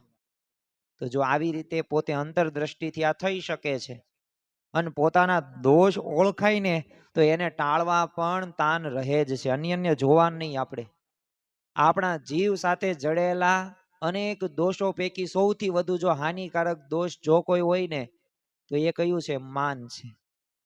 અને ઘણી બધી વખત માનના લીધે જ તે ઘણા બધા પ્રકારના પ્રશ્નો થાય છે. જો આજની આ વચનામૃત જ્ઞાન યાત્રાની અંદર આજ આપણો મધ્યવર્તી વિચાર છે કે માન રહ્યું ને, માન રહ્યું એ સત્સંગમાં જ પાછા પાડે છે. સુપ્રિડેન્ટેન પ્રકૃતિ યોગી બાપા કહેતા. મોટા સંતો પણ ઘણી વખત વાત કરે છે કે માન ટાળવું ખૂબ જ અઘરું છે, અને સૌથી છેલ્લે માન ટળે છે. બાકી આપણને જો આપણા જ્ઞાનનું, આપણી આવડતનું, આપણી કળાનું, આપણા રૂપનું, આપણા ધનનું, આપણા સંપત્તિનું આપણને ઘણું બધું માન હોય છે. નિષ્કાન સ્વામી પણ જો ભક્ત ચિંતામણી એ ગ્રંથની અંદર કહે છે ને કે સ્વર્ગ મૃત્યુ પાતાળ મોજાર, માને મારી એ મુક્યા નરનાર, કામ ક્રોધ લોભ કેદી જાય, પણ માન ને તે તો ન મુકાય. તો આ નિષ્કાન સ્વામી એમનામ નથી કહેતા કે સ્વર્ગ હોય મૃત્યુ લોક હોય પાતાળ લોક હોય, ત્રણેય લોકની અંદર આ માને છે ને એવી માજા મૂકી છે ને કે બધા નડ્યું જ છે. એ કામ ક્રોધ લોભ મોહ અને માન રહ્યું ને એ મુકાતું નથી. પાછું ક્રોધ લોભ રહ્યો ને એ ક્યારેક વહી જાય, પણ માન નથી મૂકી શકતા. ત્યાગ વૈરાગ્ય હોય, સેવા ભક્તિ હોય, તમે જો સમર્પણ નિષ્ઠા હોય, તો આ બધા સદગુણો પ્રાપ્ત કરવા કઠણ છે, છતાંય તે એને કેળવી શકાય છે. પણ નિર્માનીપણે વર્તવું અને માનરૂપી દોષનો ત્યાગ કરવો ને તો સૌથી કઠણમાં કઠણ બાબત છે. કારણ કે માન મોટો છે, હરિ અજીત. એટલો બધો મોટો છે માન કે માનને જીતવો એ જરૂરી છે. પણ જો જેને પણ માન જીત્યું છે, જેને પણ નિર્માનીપણે વર્ત્યા છે, એ પાછા સુખી રહી શક્યા છે. ભુજના તે તમે જો સુંદરજી સુથાર હતા, શ્રીજી મહારાજના એક વચને બોલો દાઢી મૂછ મુંડાવીને સાધુ થઈ ગયા, અને મહારાજ એમની આવી નિષ્ઠાથી અતિશય રાજી થઈ ગયા. પણ આ સુંદરજી સુથારથી શું બોલાઈ ગયું? જો માન તોય નડ્યું, આટલો બધો ત્યાગ કર્યો અને એટલું બોલ્યા કે મહારાજ આવી કસોટી છે ને બીજાની ન કરતા, બીજા આવી કસોટીમાંથી પાર નહીં ઉતરે. જો એવો એમનો કહેવાનો મર્મ શું હતો કે મેં જે કર્યું ને એ બીજા જ ન થઈ શકે. તો જો પોતાના અહમ ભાવથી આવેલા એ શબ્દો હતા. એક ઝાટકે સંસારનો ત્યાગ કરી શકાય, પણ માન ત્યાગવું ને એ કેટલું કઠણ છે તો એ આપણને ખબર પડી ગઈ. એક આ પ્રસંગ આપણા માટે કાફી છે. ઘણા બધા પ્રસંગો આપણા જીવનમાં પણ બને છે, માનના લીધે જ તે જીવનમાં આપણે હેરાન થઈએ છીએ. એટલે માનથી બચવાનું, જેણે જેણે માનથી બચ્યા છે ને એ પોતે આગળ વધી શક્યા છે. તમે જુઓ કે આ વચનામૃતની અંદર શ્રીજી મહારાજ, બ્રહ્માનંદ સ્વામી, શુકમુનિ, સુરાકાચને આ જ પ્રશ્ન પૂછે છે. હવે ત્રણેય કઈ સામાન્ય નહોતા. ઘણા બધા વર્ષોથી એમને સત્સંગમાં થયા હતા અને એક આધ્યાત્મિક સાધના અને સ્થિતિ પણ એમની ઉત્કૃષ્ટ હતી. બ્રહ્માનંદ સ્વામીની જ આપણે વાત કરીએ તો તમે વચનામૃત જેતલપુરના 2 એમના યતિપણાની પ્રશંસા મહારાજે કરીશ, અને પાછા દ્રઢ નિષ્કામી પણ હતા અને અનન્ય નિશ્ચય વાળા હતા. પાછા સામાન્ય બ્રહ્માનંદ સ્વામી નહોતા. કવિ લાડુ દાનજીમાંથી એ સદગુરુ બ્રહ્માનંદ સ્વામી પોતે બનેલા હતા. હવે આ શુકમુનિ સ્વામી તે વચનામૃત કાર્યાણીના 3 જ તે શ્રીજી મહારાજે એમની પ્રશંસા કરતા કીધેલું કે તેમને તો છે ને ચડતો જ રંગ છે. તો શ્રીજી મહારાજના વિશે દિવ્ય ભાવની કેવી અદ્ભુત દ્રઢતા હતી. તો એ શુકમુનિ સ્વામી હતા. સુરા ખાચર, તમે જો ઘર બારનો ત્યાગ કરીને શ્રીજી મહારાજની અખંડ ભેગા પોતે રહેતા. એક પ્રસંગે એમને પણ શ્રીજી મહારાજે યતિ કહીને પ્રશંસા કરેલી હતી. તો આ ત્રણેય કોઈ સામાન્ય નહોતા. એવી ઉત્કૃષ્ટ સ્થિતિ હતી, એવી આધ્યાત્મિક સાધના પોતે કરતા પણ હતા.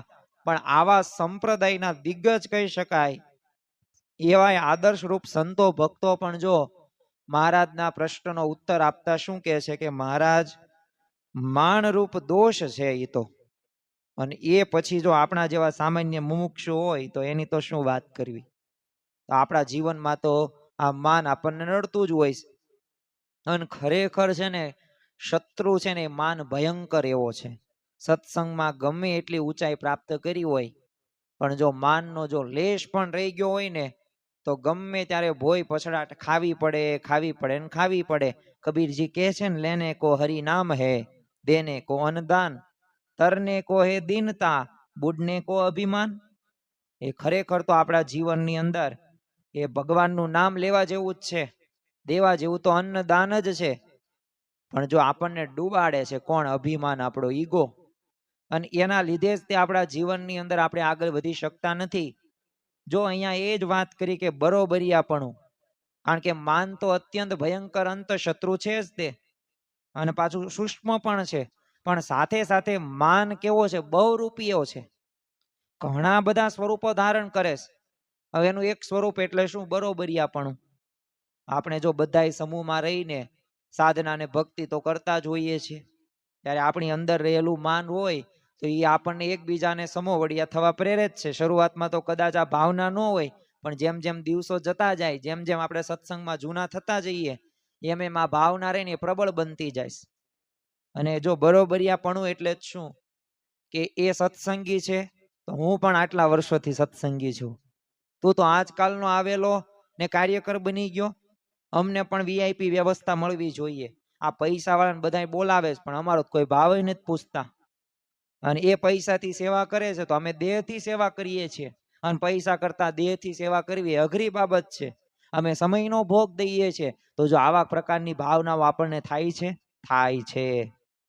એટલે જ તે આ વચનામૃત જ્ઞાન યાત્રાની શરૂઆત આપણે આ પ્રથમ વચનામૃતમાંથી આ કરી છે. આ માન પેલા મૂકીને આ વચનામૃતનું આપણે શ્રવણ કરીએ અને નિરૂપણ સાંભળીએ ને તો આપણને ખ્યાલ આવશે કે આવું થાય છે. મને થાય છે ને તમને થાય છે. બોલો, આમાંથી અમુક જ એવા ભક્તો હશે કે એવી સ્થિતિ સુધી પહોંચે હશે. આપણે કઈ એવું નથી કહેતા બધાયને આવું થાય છે, પણ થાય છે એ તો ફાઇનલ છે. એ વાત સાચી છે. હું નથી કહેતો. બ્રહ્માનંદ સ્વામી, શુકમુનિ, સુરા ખાચરને પણ જવાબની અંદર આ જ આપ્યું છે. અને એ જવાબ શું હતો કે માન રૂપી છે આ દોષ, એના લીધે થાય છે. તો આવું બરોબરિયાપણું અતિશય વિઘ્ન રૂપ છે. ગુણાતીતાનંદ સ્વામીએ બીજા પ્રકરણની 54મી વાતમાં કીધું છે કે સત્સંગમાં બરોબરિયાપણું સમજવું નહીં, ને બરોબરિયા થાવું નહીં, ને બરોબરિયા સમજવા એ જ ખોટ છે. તો જો ખોટ મોટામાં મોટી આ છે કે આપણે એના જેવું થવું છે. હા, પોઝિટિવ સકારાત્મક રીતે કે એ ભગવાનની કેવી માળા ફેરવે છે, તો આપણે દરરોજ માળા ફેરવીશ. એ કેવી સરસ મજાની માનસી પૂજા કરીએ. જો ઈર્ષા કરવી, મહારાજે એક વચનામૃતની અંદર નારદજી જેવી ઈર્ષાનું આપણે આગળ વાત કરીશું આ વચનામૃત જ્ઞાન યાત્રાની અંદર એ વચનામૃતનું પણ આપણે નિરૂપણ સાંભળીશું. પરંતુ એ વચનામૃતની અંદર શું કીધું કે નારદજી જેવી ઈર્ષા એ કર્યાનું, એ વચનામૃતનું મથાળું જેવું છે. પણ એ ઈર્ષા રહીને એ ઈર્ષા કેવી હતી? પોઝિટિવમાંથી. શરૂઆતમાં નેગેટિવ હતી, પણ પછી પોઝિટિવમાં આવી ગઈ કે એના જેવું, એની પાસેથી મારે શીખવું છે, એના જેવું મારે બનવું છે. તો જો એ પછી પાછું બરોબરિયાપણું ન કહેવાય. તો એમાં આપણે છે ને સત્સંગની અંદર ઘણા બધા ભક્તો એવા છે ને કે એમાંથી આપણે પ્રેરણા લેવાની છે. રવિ સભા કરતા હોય તો એવા ભક્તો અમે પ્રેરણા લઈને આપણા ઘરે આપણે ઘર સભા, રવિ સભા તો નહીં પણ ઘર સભા કરવી. તો એ સત્સંગ સભાની અંદર નિયમિત સમય આવતા હોય તો આપણે સમયસર પહોંચી જવું એમ. તો જો એ જે બરોબરિયાપણું રહ્યું ને એ સારું કહેવાય. પણ જે અભાવ અવગુણનું જે બરોબરિયાપણું રહ્યું ને એ આપણા જીવનમાં હોવું જોઈએ નહીં. કારણ કે બરોબરિયાપણાથી એ ઘણી બધી ખોટ આપણા જીવનની અંદર આવે છે. વ્યક્તિગત રીતે ખોટો થાય છે, સામૂહિક રીતે પણ ખોટો થાય છે. તમે જો વ્યક્તિગત રીતે જ આપણે વાત કરીએ તો જ્યારે પોતાનો સમોવડીયો જેને માન્યો હોય તેનો ઉત્કર્ષ થાય ને એટલે એના અંતરમાં એક પ્રકારનું આમ ચેન રિએક્શન ચાલુ થઈ જાય છે. અને એમાંય તે વ્યક્તિને વધારે માન કે પાન મળતું હોય ને તો લોકો એને વધારે માન આપવા થાય ને તો વ્યક્તિ આમ ઉપર એટલી બધી ઈર્ષા થાય ને કે એ માણસને બોલો કોરી એવું ખાય છે કે દુઃખી જ બનાવી દેશે. એનો ઉત્કર્ષ જોઈને બોલો તમને ખાવું ન ભાવે. એને લાભ થતો હોય ને તો તમને એવું થાય કે આનો લાભ કેમ થયો. તો જો આ મોટામાં મોટી ખોટ કહેવાય. એક એક સમય આપણું અગત્યનું છે. એટલે જ આપણને કહેવામાં આવ્યું કે તારી એક એક પળ જાય લાખની, તું તો માળા રે જપી લે ઘનશ્યામની. એક એક સમય એક એક પળ આપણી કિંમતી છે. પણ એ જો કિંમતી ક્ષણને પણ આપણે વેડફી નાખીએ છીએ. કારણ એક જ છે કે આપણે બરોબરિયાપણુંમાં જીવન જીવીએ છીએ. ફોર્ડ કંપનીના માલિક હેનરી ફોર્ડને પોતાની કંપનીમાં સદભાગ્ય એક અત્યંત કુશળ માણસ હતો, જેમ્સ કર્જન્સ. એ મળી ગયેલો, અત્યંત કાબેલ, પોતે બુદ્ધિશાળી, આવડત વાળો. અને કહેવાય છે ને કે એનો જન્મ છે ને કેનેડામાં ન થયો હોત ને તો તે કદાચ અમેરિકાનો એ પોતે પ્રમુખ થઈ શક્યો હોત. આવા કાબેલ જેમ્સની મેધાવી બુદ્ધિને કારણે ફોર્ડ મોટર કંપનીનો વિકાસ ઝડપથી થઈ રહ્યો હતો. હવે એની આવી નિપુણતાના કારણે હેનરી ફોર્ડ અને જેમ્સ પ્રત્યે એમને ઈર્ષા જાગી. કારણ શું? જેમ્સને કેટલાક બનાવોથી એ સૂઝ છે ને અગાઉથી પડી જતી. એટલે એક વાર છે ને હેનરી ફોર્ડને સલાહ આપેલી કે આપણે છે ને મોડલ ટી જે મોટરનું છે ને સુધારા વધારા સાથેનું એક નવું મોડલ બનાવવાની તૈયારી શરૂ કરી દેવી જોઈએ. હવે હેનરીએ ને તે પોતાની સલાહ આપે, હવે બહુ એને ગમ્યું નહીં, પાચન ન થયું. એટલે હેનરીએ પોતાની જાત માટે બહુ ઊંચો અભિપ્રાય હતો. કોઈ માણસ એનાથી આમ સરખા થવાની કોશિશ કરે એટલે એનાથી આમ ખમાય નહીં. એટલે આવી ઈર્ષા વૃત્તિ હતી. એટલે જેમ્સની સલાહને અવગણી અને આવી સલાહ આપવા બદલ તે ગુસ્સે થયો અને થોડા સમય બાદ તો કંપનીમાંથી બોલો બરતરફ પણ કરી દીધો. અને ખરેખર જેમ્સ કર્જન્સ ફોર્ડ કંપનીમાં હતો ત્યાં સુધી કંપનીની પ્રગતિ એ વેગવંતી હતી, આગળ વધતી હતી. પણ તેના ગયા પછી થોડા જ મહિના પછી કંપનીના વળતા પાણી શરૂ થઈ ગયા અને એની અસર હતી ને 30 વર્ષ સુધી બોલો રહી. તો જો એક ઈર્ષાના લીધે કેટલા વર્ષો સુધી સહન કરવું પડે. સંત તિરુવલ્લુવરે કહ્યું છે ને કે ઈર્ષાળુના સુખનો નાશ કરવા માટે બહારના કોઈ દુશ્મનની જરૂર નથી. એની ઈર્ષા રહીને એ જ કામ કરશે ને બહુ રૂઢી રીતે કરશે. બોલો, દુર્યોધન હતો મહાભારતની અંદર, મુખ્ય પાત્ર કહી શકાય. મહાભારતનું 18 દિવસનું મહાભીષણ યુદ્ધ થયું, એના જવાબદાર તરીકે આપણે દુર્યોધનને કહી શકીએ. એટલો અહંકારી સ્વભાવનો હતો, એટલો પોતે માની હતો, ઈગો વાળો હતો. હવે પોતે દુર્યોધન એક સમય દિન પ્રતિદિન થોડોક પાતળો પડતો હતો. એટલે ઉપચારો બધા વેદોને બોલાવવામાં આવે છે. ભીષ્મ પિતામહ, દ્રોણાચાર્ય. એટલે ભીષ્મ પિતામહે કીધું કે આપણે સારામાં સારા વેદને બોલાવીએ એટલે તને આ જે તારું શરીર ઘટે છે એ વધવા લાગે. એટલે ત્યારે દુર્યોધને શું કીધું કે આ હું છે ને આનું કારણ કોઈ વેદ્યો રહે ને એ દવાથી હું મટશે નહીં, એનાથી શરીર સારું નહીં થાય. પણ આ યુધિષ્ઠિરનું તમે મોડું કરો, કંઈક એને નુકસાન પહોંચાડો. એની કીર્તિ છે ને મને ખમાતી નથી, ગમતું નથી. આ વાહ વાહ બધા કરે છે ને બ્રાહ્મણો, દાન ધર્માદોન આ બધું કરે છે ને ગમતી વાત મને નથી. ચારે કોર એની કીર્તિ થાય છે ને એ જ મને પચતું નથી. તો જો આ દુર્યોધનની ઈર્ષા વૃત્તિ. આમોદના સત્સંગી દીનાનાથ ભટ્ટ પોતે સંસ્કૃતના પ્રખર વિદ્વાન હતા, પણ શ્રીજી મહારાજે શિક્ષાપત્રીમાં એમની જગ્યાએ મયારામ ભટ્ટનું નામ લખ્યું. તો શ્રીજી મહારાજનો અભાવ આવી ગયો, બોલો સત્સંગમાંથી પાછા પડી ગયા. તો જો વિદ્વાન હતા, જ્ઞાન હતું, પણ જો માનના લીધે સત્સંગમાં ન રહ્યા. તો આમ બરોબરિયાના કારણે ઉદ્ભવતું માન રહ્યું, માનના કારણે ઉદ્ભવતી ઈર્ષા રહીને માણસને દુખી દુખી અને દુખી કરે છે. દુખી ન થવું હોય ને તોય માનના લીધે દુખી થઈ જવાય કે મને કેમ ન પૂછ્યું, કેમ આમ ન કર્યું. માણસની અપેક્ષા રહીને એ જ માણસને ઘણી વખત દુખી કરે છે. એટલે ખરેખર બરોબરિયાપણામાંથી એ જે પ્રગટે છે ને ઈર્ષા, એ જે અગ્નિમાં છે ને વ્યક્તિ પોતે તો બળે છે પણ બીજાને પણ બાળે છે. ઘણી વખત બીજાને નુકસાન થાય છે, કારણ કે જ્યાં બધા જ પોતાના સમોવડિયા માનવા લાગે ને ત્યાં એકમત થઈ જ ન શકે. કારણ કે જ્યાં દરેક બીજાને પાછળ પાડીને પોતાની મહત્વ વધારતા હોય, કોશિશ કરતા હોય, પ્રયત્ન કરતા હોય, તો ત્યાં એક રુચિ થાય? એક રુચિ થાય જ નહીં. મોટામાં મોટો પ્રશ્ન કહી શકાય કોઈ પણ રાષ્ટ્ર હોય, સમાજ હોય કે સંસ્થાની એકતા તોડનારા તે જો ઘણા બધા પરિબળોનું એક પરિબળ આ જ છે કે એકબીજાના આમ સમોવડિયા થવાની ભાવના કે અમારે એના જેવું થવું છે, એના જેવું થવું છે. એટલે કોઈ કોઈનો આદેશ માને જ નહીં, પોતે બધા અહંકારથી જ નિર્ણયો લેતા હોય. આપણે એક જ તે ઉદાહરણ જોઈએ 1757. કારણ કે કોઈ પણ રાષ્ટ્ર હોય, સમાજ હોય, સંસ્થા હોય, તો એનું નુકસાન એક પરિબળ છે આ જ છે. હવે 1757ની સાલ, હવે અંગ્રેજોએ પહેલું વહેલું એ યુદ્ધ બંગાળના નવાબ હતા સિરાજ ઉદ્દૌલા, હવે એની સાથે ખેલેલું. હવે આ યુદ્ધની અંદર અંગ્રેજ જે અમલદાર હતા રોબર્ટ ક્લાઇવ, હવે એની પાસે ખાલી કેટલા સૈનિકો હતા? તમને આશ્ચર્ય થશે, 300 સૈનિકો. અને આ સિરાજ ઉદ્દૌલા સાથે 18,000 સૈનિકો હતા. ચાલો હું તમને એક પ્રશ્ન પૂછું, કોણ જીતશે? 18,000 સૈનિકો વાળા સિરાજ ઉદ્દૌલા, રોબર્ટ ક્લાઇવ જે 300 સૈનિક લઈને આવ્યા છે? સ્વાભાવિક છે 18,000 સૈનિકો જીતે ને. પણ એ વખતે રોબર્ટ ક્લાઇવે ઇંગ્લેન્ડને એક આગળ લખ્યો કે અમે કેવળ 300 સૈનિકો છીએ અને અમારી સામે 18,000 સૈનિકો છે.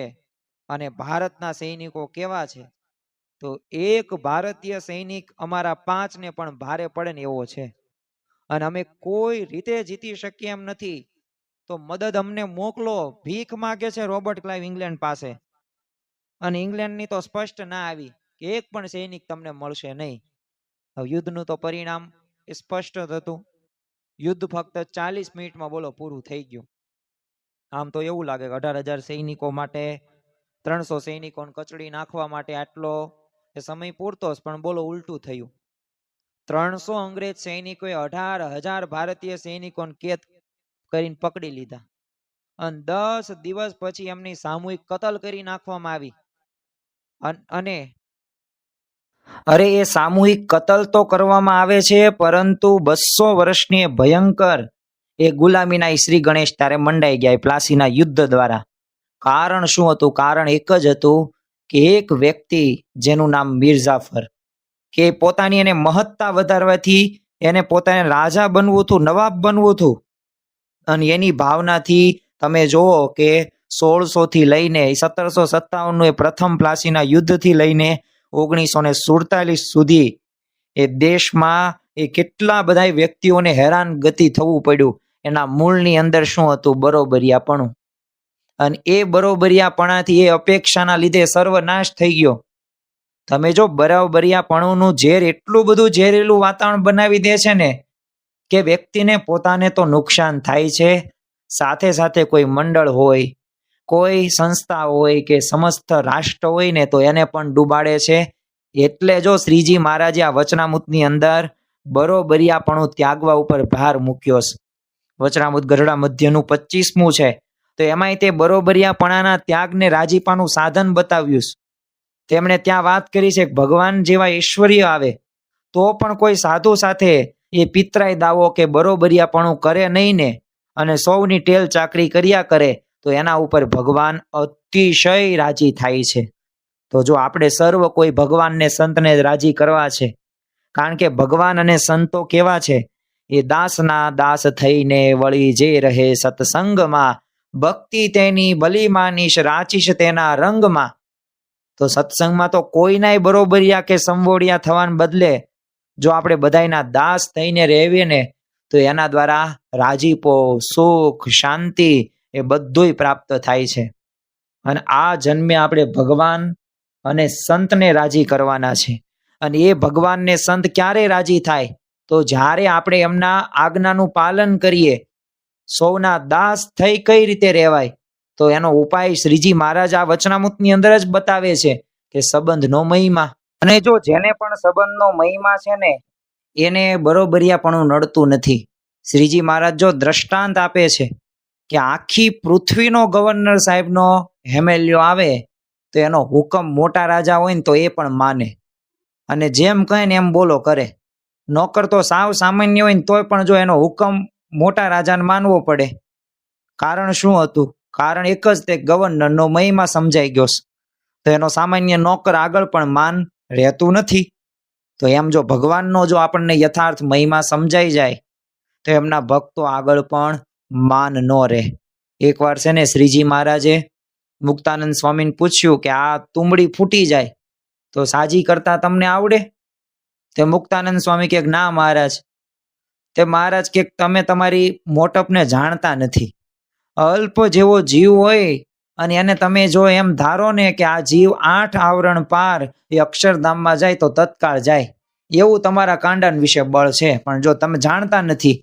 હવે પછી મહારાજે શું વાત કરી કે એવી મોટપ જો તમમાં આવી છે એનું કારણ શું છે? સર્વે થકી પર જે અક્ષરધામ એને વિશે વિરાજમાન એવા જે ભગવાન તેનો તમારે સાક્ષાત્કાર સંબંધ થયો છે.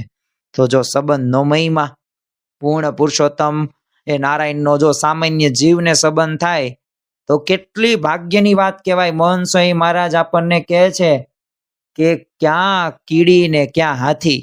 આપણે ગાઈએ છીએ ને કે કિયા જીવ કિયા જગદીશ જાણો, જુજવીએ જાત છે રે મર આપીએ સો શીશ તો એ વણમળિયાની વાત છે રે. તો ખરેખર આપણને જે હિમાલય જેવી પ્રાપ્તિ થઈ છે અને આપણા પ્રશ્નો ધૂળના ઢેફા જેવા, ખરેખર આવા અલૌકિક સત્સંગમાં યોગમાં એ આવનાર જીવ માત્રના પુણ્ય અને ભાગ્યનો કોઈ પાર નથી. અને જો આવો દરેકને મહિમા સમજાઈ જાય ને તો બરોબરિયાપણું કોની સાથે રહે? અરે દરેક પ્રત્યે આપણને આદર ભાવ રે, નમ્ર ભાવ રે, દાસ ભાવ રે. યોગીજી મહારાજ તો કહેતા ને, એક વખત બધા ભક્તોએ કીધું મુંબઈની અંદર યોગી બાપા બિરાજમાન હતા કે આ દાદર જે સ્ટેશન છે રેલવે સ્ટેશન એ તો મુખ્ય છે, તો ત્યાં કેટલા લાખો લોકો દરરોજ આવે છે, પણ આ મંદિરના દાદરા કેમ કોઈ ચડતા નથી? અને ત્યારે યોગી બાપાએ કીધું ગુરુ એમનામ દાદરા ન ચડાય. 1000 વર્ષ સુધી એ સોપારી માથે ઊંધા માથે તપ કરે ને પછી તો મંદિરના દાદરા ચડવા મળે. તો જો એવો સત્સંગ આપણને આ પ્રાપ્ત થયો અને ખરેખર આ સત્સંગમાંથી સુખ મળે છે. કારણ કે ઘણી બધી વખત આપણે કીર્તન સાંભળેલું હશે કે એ સત્સંગ રહ્યો ને આપણને સુખ આપે છે. એટલે જ તે આપણે કહીએ છીએ ને, સદગુરુએ શાનમાં સમજાવ્યું રે લોલ, સત્સંગ વિના રે સખી સુખ કાંઈ નથી રે લોલ. તો જો સત્સંગ વિના સુખ કાંઈ નથી, આ વાત રહીને સાચી છે. શ્રીજી મહારાજ પોતે ભગવાન હતા છતાંય જો ભક્તોનો આવો મહિમા સમજતા. મહારાજ વરતાલમાં એકવાર મંદિરમાં એ પગથિયા ઉપર બેસીને સંતો ભક્તો સાથે પોતે વાત કરતા, ગોષ્ઠી કરતા. તો સેવકો દોડીને મહારાજ પાસે આવે અને આસન લઈ આવે. તો મહારાજે ઉપર બેસવાની વિનંતી તો કરી મહારાજને, પણ મહારાજે ના પાડી દીધી. પણ મહારાજ ત્યારે શું બોલ્યા? જો ભગવાનને કેવો ભક્તનો મહિમા કે આ દેહને હજારો હરિભક્તોની ચરણ રજનો સ્પર્શ થતો હોય તેવો લાભ મૂકીને આસન શા માટે રાખવું? યોગીજી મહારાજ તો રોજ રાત્રે બોલો અક્ષરદેરીની એ રજ ભેગી કરીને બોલો માથે ચડાવતા કે મહારાજ સ્વામીને ભક્તોની ચરણ રજનો કેવો મહિમા એમને હતો. અરે યોગી બાપા યોગી ગીતામાં કહે છે ને કે થાતા થાબડા જેવો હોય ને તોય મને એનો અવગુણ ન આવે. તો જો આમ આપણા સત્સંગમાં યોગમાં આવનાર કોઈ સામાન્ય જીવ નથી. મહારાજે તો ત્યાં સુધી વર આપી દીધો કે અમારા સત્સંગીના જે દર્શન કરશે ને એનું કલ્યાણ થશે. બોલો, એક સત્સંગીનું દર્શન થશે. અરે જાણતા કે અજાણતા એક સ્વામિનારાયણનું નામ લેશે ને તો એનું અમારે કલ્યાણ કરવું પડશે. કારણ કે કરોડો મનવારો ભરીને અક્ષરધામમાં મહારાજને જીવને લઈ જવાશ. એ માટે જ તે શ્રીજી મહારાજ આ પૃથ્વી ઉપર આવ્યા છે. અનંત જીવોનું કલ્યાણ એમને કરવું છે. ભગવાનના સંબંધે જો તમે જો ભક્તોનો આવો મહિમા અંતરમાં દ્રઢ હોય ને, તો જેમ મહારાજે વચનામૃતની અંદર કીધું, ઉદ્ધવજીની જેમ પ્રાર્થના થાય કે હે ભગવાન, ગોપીઓના ચરણની રજ જેને અટતી હોય ને એવા જે વૃક્ષો, લતા, તૃણ, ગુચ્છ એમાંથી કંઈક હું થાવ. કહેતા કે દાસનો દાસ થવાય ને એવી કૃપા કરજો. તો જો આ સંબંધનો મહિમા અને ખરેખરો મહિમા સમજાણો હોય ને તો તુલસીદાસજીને જેમ એ હૃદય ગાર્થ નીકળે જ તે કે તુલસી જ્યારે મુખન સે ભૂલે નિકસે રામ, તાકે પગ કી પહેન્યા મેરે તન કી ચામ. એમ જેને ભૂલથી પણ જો ભગવાનનું નામ મુખથી નિસરે ને તો એને અર્થે જ પોતાના શરીરમાં ચામડાના જોડા કરાવી આપે. તો જે ભગવાનના ભક્ત હોય ને તો એનો ભગવાનનું નિરંતર નામ સ્મરણ કે ભજન કીર્તન કરતા હોય તો એ ભગવાનનું મહાત્મ્ય સમજતા હોય ને તો એની આગળ માન રહે? અરે નો રે, બરોબરિયાપણું પણ નો રે. એમની આગળ તો સદાય દાસ ભાવને નિર્માનીપણે જ તે વર્તાય. અને જો યોગી બાપા આપણી ગુણાતીત ગુરુ પરંપરા આ રીતે પોતે જીવ્યા છે, એવા આપણને ઘણા બધા પ્રસંગો પ્રાપ્ત થશે કે જે પ્રસંગોના આધારે આપણને ખ્યાલ આવે કે આ ભગવાનને આ સંત એ ભક્તોનો કેટલો મહિમા સમજે છે. જાગા ભક્ત પોતે ગુણાતીતાનંદ સ્વામીના કૃપાપાત્ર શિષ્યોમાં એક હતા. હવે જાગા ભક્તને શ્રીજી મહારાજ સર્વોપરી ભગવાન છે અને ગુણાતીતાનંદ સ્વામી મૂળ અક્ષર છે એવી નિષ્ઠા દ્રઢ પાકી થઈ ગયેલી. અને આવી દ્રઢ નિષ્ઠાના બળે જ તેઓ માનતા કે મહારાજ સ્વામીના સંબંધને પામેલા આ તમામ સંતો ભક્તો દિવ્ય છે, અક્ષરધામના મુક્ત છે. અને એટલે પોતાની જો નિત્ય પૂજાની અંદર એ ભક્તોની બોલો નામાવલી રાખતા, દરરોજ એનો પાઠ કરતા. તો કેટલો મહિમા એમને હતો. ભક્તરાજ હતા મગનભાઈ, આફ્રિકામાં અક્ષર પુરુષોત્તમ ઉપાસના પ્રવર્તવામાં એ ભગીરથ પુરુષાર્થ એમને કરેલો. તો પોતાનું સમગ્ર એક જીવન હતું ને શ્રીજી મહારાજને, શાસ્ત્રીજી મહારાજની સેવામાં એમને બોલો સમર્પિત કરી દીધું. હવે આ મગનભાઈ પોતાના ઈષ્ટદેવ અને ગુરુ હરિન સાથે એમના સંબંધને પામેલા તમામ ભક્તોનો કેટલો મહિમા સમજતા. કોઈ ભક્તનું ટ્રેનમાં આગમન થાય તો બોલો રેલવે પ્લેટફોર્મ ઉપર ટ્રેનને દંડવટ કરે. એ ભક્તોને પ્રેમથી મળે, સરભરા કરે. નાનો બાળક વિદાય લેવાનું હોય તો એને શું કે બસ હવે તમે જશો. હરિભક્ત વિદાય લે તો ત્યાર બોલો ચોધાર પોતે આંસુએ પોતે રડી પડે. ટ્રેનમાં બેસી ભક્ત વિદાય લે ત્યારે ફરી વાર બોલો એને ટ્રેનમાં તે દંડવટ કરવાના. આફ્રિકાના તે સત્સંગના મૂળની અંદર જો આ મગનભાઈ હતા. અનેકને એમને સત્સંગ કરાવેલો, પણ એ સત્સંગ કરાવ્યો ને છતાંય તે ઈષ્ટદેવ ગુરુ શાસ્ત્રીજી મહારાજ સાથે નાના મોટા તમામનો મહિમા સમજતા, અત્યંત પોતે નિર્માનીપણે વર્તતા. તો જો આવો મહિમા આપણે પણ સર્વ કોઈએ રાખવાનો છે. અને મહંત સ્વામી મહારાજ પણ જો ઘણા બધા પ્રસંગે આ માનરૂપી શત્રુનો નાશ કરવા મહિમા સમજવાની એ આપણને વાતો કરે છે. જો આ ગુણાતીત સત્પુરુષ તો આપણને સુખ જ આપે છે. ભગવાનના માર્ગે ન પડીએ ને એના માટે સતત એ જાણપણું રાખવાની વાત કરે છે, એવી આજ્ઞા કરે છે. પણ આપણે એમની આજ્ઞાનું પાલન ઘણી વખત નથી કરતા. સેલવાસમાં તે મહંત સ્વામીમાં જે એકવાર નિર્માનીપણે વર્તવાની વાતો કરી હતી, તો એના સંદર્ભની અંદર એક ભક્તે સ્વામીશ્રીને પૂછેલું કે આ નિર્માની થવાનો સૌથી સરળ માર્ગ કયો છે? તો ત્યારે મહંત સ્વામીમાં જે કીધું કે મહિમા અને સંબંધનો મહિમા. પછી તો બધાય તરફ નિર્દેશ કરીને કીધું કે આ જેવા તેવા નથી, ઇન્દ્રા કી દીક દેવો કરતા પણ મોટા છે. તમે વિચાર તો કરો કેટલું કર્યું હશે ત્યારે આ સત્સંગ એમને પ્રાપ્ત થયો હશે. ને આ મહિમા સમજવો તો નિર્માની થવાય, આ કોઈ સામાન્ય વાત નથી. તો જો આજે જે આપણે વચનામૃતનું નિરૂપણ કર્યું ને કોઈ સામાન્ય વાત નથી.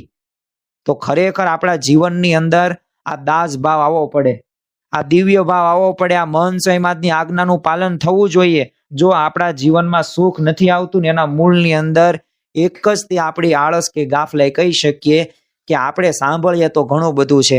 જો આ વચનામૃત જ્ઞાન યાત્રાનો જે આ પ્રથમ દિવસ છે ને, તો એક વાત યાદ રાખજો કે આ બધા વચનામૃતોનું આપણું નિરૂપણ તો આપણે કરવાના જ છીએ, પણ સાથે સાથે આપણા જીવનની અંદર એક વાત આપણે દ્રઢતાથી પાલન કરવાનું કે આપણે દરેક આજ્ઞાનું અક્ષરશ પાલન કરવાનું. એ આજ્ઞાનું નિયમનું જેટલું પાલન કરશું ને એટલો આપણને લાભ થશે. અને જેને જેને આજ્ઞાનું નિયમનું પાલન કર્યું છે એ પોતે આગળ વધ્યા છે, એવી સ્થિતિને પ્રાપ્ત કરી શક્યા છે. હવે આગળ આપણે આ વચનામૃતનો વાત કરીએ. જ્યારે ઉદ્ધવજીએ એ ગોપીઓનું જે દ્રષ્ટાંત મહારાજે વાત કરી કે એ ગમે બનવાને કેમ ચરણ રસ્તો સ્પર્શ મળે, હવે આગળ વચનામૃતની અંદર વાત કરી છે. તથા બ્રહ્માએ પણ કહ્યું છે કે અહો ભાગ્યમોહો ભાગ્યમ યત્રમ પરમાનંદમ પૂર્ણ બ્રહ્મ સનાતનમ, એટલે કે પરમાનંદ રૂપ સનાતન પૂર્ણ શ્રી કૃષ્ણાય પરબ્રહ્મ કે જેમના મિત્ર રૂપે રહ્યું છે, માટે નંદ ગોપ વ્રજવાસીઓના અહો ભાગ્ય છે, એમના ભાગ્યનું વર્ણન થઈ ન શકે. તો જો એવી રીતે પણ બ્રહ્મ ભગવાનનું મહાત્મ્ય જાણતા હતા, તો જો એવી રીતે બોલ્યા, શું બોલ્યા? તે માટે જો ભગવાનની ને સંતની એવી રીતે મોટાઈ જાણતો હોય તો માન ઈર્ષા ક્રોધ રહે નહીં, અને તેને આગળ તો દાસાનો દાસ થઈને વર્તે ને ગમે તેટલું અપમાન કરે તો પણ એના સંગને મૂકીને છેટે જવાની ઈચ્છે નહીં, અને એમ મનમાં થાય નહીં કે હવે તો ક્યાં સુધી ખમીએ, આપણે તો આપણા ઘર બેઠા બેઠા જ ભજન કરીશું. તે માટે એમ મહાત્મા સમજે તો માન ટળે, એવી રીતે વાર્તા કરી. જો મહારાજે સ્પષ્ટ કીધું. સદગુરુ બ્રહ્માનંદ સ્વામી હતા, એક વખત મહારાજે એવું પ્રકરણ ચલાવેલું હતું. હવે ટાંટ હતું ને એ પોતે 3 આંગળ વાતે આપે, વધુ આપવાનું જ નહીં. એટલે બ્રહ્માનંદ સ્વામીનું તો શરીર થોડુંક કૃષ્ટ, થોડુંક હુષ્ટપૃષ્ટ. એટલે બ્રહ્માનંદ સ્વામી કીધું કે આ તમે 3 હાથ કંતાન આપવાની વાત કરીને બધાને આપો છો, પણ મને થોડુંક વધુ આપો, કારણ કે આમાં તો હું સરખી રીતના નથી પહેરી શકતો, આમાં તો અંગ દેખાય. ત્યારે શ્રીજી મહારાજ કે જો તમને જો વધારે મળશે નહીં, નિયમ એ નિયમ, જો તમને એવું લાગતું હોય તો શરીર ઘટાડો. તો બ્રહ્માનંદ સ્વામી કે 1-2 દિવસમાં થોડું શરીર ઘટે, એ કે એ તમારે જોવાનું, પણ નિયમ એ નિયમ. તો મહારાજે આવું કીધું, અને બ્રહ્માનંદ સ્વામીએ તો આમથી આમ ઉપર નીચે ને આજુબાજુ જોવા લાગ્યા. તે શ્રીજી મહારાજ કે શું જોવો છો આમથી આમ? તો બ્રહ્માનંદ સ્વામી કે આ પૃથ્વીમાં જો આમ નખ શીખવાય જો ભગવાન હોત ને તો હું ત્યાં વહી જાત. તો શ્રીજી મહારાજ કે જડ્યા કે ન જડ્યા? એક નથી એટલે જ અહીંયા રહેવાનું. તો જો આ પ્રકારનો ખપ અને મુમુક્ષુતા હતી. સદગુરુ મુક્તાનંદ સ્વામી તમે જો મહારાજ કરતા 23 વર્ષ મોટા, પણ કેવી ખપ અને કેવી મુમુક્ષુતાની મૂર્તિ હતા, કેવી જિજ્ઞાસા વૃત્તિ હતી. જો આ વચનામૃતની જ્ઞાન યાત્રાની અંદર એક તમને વાત કરું આશ્ચર્યની, સૌથી વધુ પ્રશ્ન જો કોઈએ પૂછ્યા હોય ને 93 થી 94 પ્રશ્ન, તો એ સદગુરુ મુક્તાનંદ સ્વામીએ મહારાજને પ્રશ્નો પૂછ્યા. 23 થી 94 પ્રશ્ન પૂછ્યા. 23 વર્ષ મોટા છે મહારાજ કરતા, છતાંય તે કેવો ખપ અને કેવી મુમુક્ષુતા. તો જો આ આપણને દર્શાવે કે ભગવાન અને સંત આગળ આપણે નિર્માનીપણે વર્તવાનું. મહારાજે 108 પ્રકરણો પરમહંસો સંતો માટે એ જો બહાર પાડ્યા, પણ તમે જો એક એક પ્રકરણમાંથી પસાર થઈ ચૂક્યા.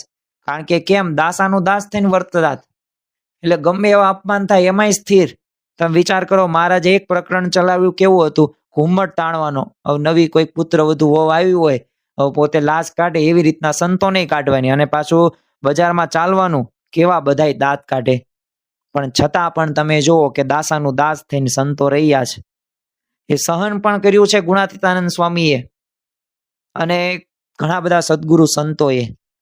તો એમ આપણા જીવનની અંદર તે આ જ મહિમા સાથે આગળ વધવાનું છે. આગળ મહારાજ કહે છે, અને વળી શ્રીજી મહારાજે એમ વાર્તા કરી છે કે ભગવાનનો ભક્ત હોય ને તેને કોઈ કર્મયોગે કરીને શૂળીએ ચડાવ્યો, ને તે સમયમાં અમે પણ તેની પાસે ઊભા હોઈએ, પણ તે ભક્તના હૃદયમાં એમ ઘાટ ન થાય કે આ ભગવાન મને શૂળીના કષ્ટ થકી મુકાવે તો ઠીક, એવી રીતે પોતાના દેહના સુખનો સંકલ્પ ન થાય, ને જે કષ્ટ પડે તેને ભોગવી લે એવો જે નિષ્કામ ભક્ત, એની ઉપર ભગવાનની બહુ પ્રસન્નતા થાય. જો અહીંયા મહારાજે શું વાત કરી કે ભગવાન ક્યારે પ્રસન્ન થાય? આપણે સર્વ કોઈએ ભગવાનને પ્રસન્ન કરવા, તો મહારાજે અહીંયા દ્રષ્ટાંત આપ્યું. તમે જો આ વચનામૃતનું એમનેમ વાંચન કરો ને તોય તમને ઘણું બધું જાણવા મળે, શીખવા મળે, અને તમારા જીવનમાં ઘણા બધા પ્રશ્નોનું સમાધાન થાય. હવે આપણે શું માની લીધેલું છે કે ભગવાન આપણી રક્ષા કરવા જ પડે, અને આપણે પાછું એક વાક્ય તો ગોખી જ નાખ્યો હોય, દાસના દુશ્મન હરિકેદી હોય નહીં, જેમ કરે તેમ સારું જ કરે. કરતા હરતા પણ બોલતા હોય પણ જીવનમાં આત્મસાત ન હોય. પણ ભગવાને શું કીધું કે અમે એવા ભક્ત ઉપર એ રાજી થઈએ છીએ, પ્રસન્ન થઈએ છીએ કે કંઈક કર્મયોગે કરીને શૂળી અને ચડાવ્યો અને એ સમયની અંદર અમે પાસે ઊભા હોય અને છતાંય તે એના મનની અંદર એવો ઘાટ કે સંકલ્પ ન થાય કે આ શૂળીના કષ્ટમાંથી એ મુકાવે તો ભગવાન સાચા તો સારા. જો આવો સંકલ્પ ન થાય ને ભોગવી લે, જે દુઃખ થાય એ ભોગવી લે, તો એવો નિષ્કામ ભક્ત હોય ને એના ઉપર એ અમે બહુ પ્રસન્ન થઈએ છીએ. તો જો આવી નિષ્કામ ભાવે આપણે ભક્તિ કરવાની, આજે આપણે સંકલ્પ કરીએ કે આવી નિષ્કામ ભાવે ભક્તિ કરીએ, ભલે આપણે પ્રાર્થના કરીને માગતા હોઈએ છીએ અને આપણા માતા પિતા આપણા ભગવાનને સંત જ છે એટલે માગવું જ જોઈએ અને એમને જ પ્રાર્થના કરવી જોઈએ, પણ સાથે સાથે પાછું આવું પણ માગવું કે અમને એકાંતિક ધર્મ સિદ્ધ થાય. આપણે નોકરી માગીએ પણ નોકરી માગ્યા પછી ભગવાનનું ભજન થાય એનો સમય પણ પાછો માગી લેવો. પાછો એવો વિચાર રાખો કે ધન સંપત્તિ આપજો પણ પાછું ભગવાન ન ભૂલાય એનું પાછું અમને અનુસંધાન રખાવજો. તો જો આવું માગવું જોઈએ. હવે આગળ મહારાજ વાત કરે છે અને વળી શ્રીજી મહારાજે એમ વાર્તા કરી છે કે ભગવાન સંબંધી સુખને કોણ પામે છે? તો તે કહીએ છીએ તો હવે કોણ ભગવાન સંબંધી સુખને કોણ પામે? આપણે ભગવાનનું સુખ લેવું કોણ પામી શકે? તો જેમ માછલું હોય તેને જળ છે તે જીવનરૂપ છે, તે જળનો યોગ જ્યાં સુધી હોય ત્યાં સુધી તે જળમાં માછલું ચાલે હાલે ક્રીડા કરે અને જળનો વિયોગ થાય ત્યારે તેની ચંચળતા ટળી જાય ને મરી જાય. તેમ જેને પંચ વિષય કરીને જીવનપણું જ્યાં સુધી મનાયણું છે ત્યાં કરીને સુખ માન્યું છે તે તો વિયોગ થાય ત્યારે મુવા જેવો થઈ જાય છે. જો મહારાજે દ્રષ્ટાંત સરસ મજાનું આપ્યું છે. જેમ માછલા હોય ને તો એનું જળ રહ્યું ને એ જ જીવન છે. તમે માછલાને જળમાંથી બહાર કાઢો તો માછલું તડફડીને મરી જાય. એટલે ખરેખર માછલું જ્યાં સુધી જળમાં છે ત્યારે હાલે ક્રીડા કરે, ખાય પીને જલસા કરે, પણ જળનો વિયોગ થાય શું થાય? એનું મૃત્યુ થઈ જાય, ચંચળતા ટળી જાય. ગમે એટલું માછલું ન સારું હોય એમ જેને પંચ વિષય એટલે કયા? શબ્દ સ્પર્શ રૂપ રસ ગંધ. આપણા સ્વભાવમાં જો જીવનપણું જ્યાં સુધી માની લીધું ત્યાં કરીને એમાં સુખ માન્યું છે, હવે એનો વિયોગ થાય છે તો જો કેવા થઈ જાય? મરી જ. પણ જો યાદ રાખવું એ પંચ વિષયમાં જે આપણે સુખ માન્યું છે ને એ ખરેખર સુખ નથી, એ તો સ્વપ્ન તુલ્ય સુખ છે. પણ ભગવાન અને સંતનું સુખ રહ્યું ને એ અગત્યનું છે. અને મહારાજ છેલ્લે જે વાક્યો કહે છે એ વાક્યો આપણે જોઈને આજનું આ વચનામૃત જ્ઞાન યાત્રા પૂરી કરીએ કે એવો જે હોય તે ભગવાનના સુખને ક્યારેય પણ પામે નહીં. તો જો આપણે પંચ વિષયમાં સુખ માની લીધું હોય તો એ સુખ રહ્યું ને એમાં જો માન્યું છે, વિયોગ થશે દુઃખી થઈ જશું, એ તો આપણને ખ્યાલ છે. સારું સારું જમવા મળે તો બધાને ગમે, પણ મરચું રોટલો આપો તો જમવાનું આપણને ગમે નહીં. તો એમ છે ને, મળશે ત્યાં સુધી મજા, પણ નહીં મળે ત્યાં સજા થશે. એટલે એને ક્યારેય તે ભગવાનના સુખ નહીં પામશે જ નહીં, કારણ કે એની વૃત્તિ પંચ વિષય સંબંધિત છે. પણ હવે જે મહારાજ કહે છે અને પંચ વિષય કરીને જેને જીવનપણું ટળી ગયું, તો હવે એમાં જેને ટળી ગયું તો તે જ ભગવાનના સુખને અનુભવે છે ને ભોગવે છે ને એવાને જે ભગવાનના સુખની પ્રાપ્તિ થાય છે. ઇતિ વચનામૃતમ એ તે ગરડા અંત્યનું 28મું વચનામૃત થયું. તો જો આ વચનામૃતનું જે આપણે નિરૂપણ કર્યું, છેલ્લે જે શબ્દો આવ્યા ને એ શબ્દો અગત્યના છે. પંચ વિષય કરીને જીવનપણું ટાળી દેવાનું, તો જ આપણે ભગવાનના સુખને આપણે અનુભવી શકીશું, ભોગવી શકીશું અને એ આપણને પ્રાપ્ત થશે. તમારા શરીરમાં રહેલા કચરાને જ્યાં સુધી દૂર નહીં કરો ને ત્યાં સુધી હૃદયમાં ભગવાનનો વાસ નહીં રહે.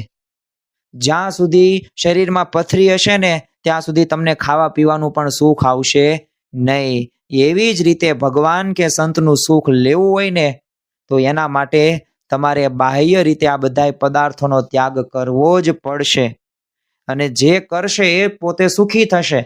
તો ખરેખર આજના દિવસે આપણે મહારાજ સ્વામીના ચરણોમાં પ્રાર્થના એવી કરવાની છે કે આ જે વચનામૃત જે જ્ઞાન યાત્રા છે, આ જ્ઞાન યાત્રા નિર્વિઘ્ને પૂરી થાય.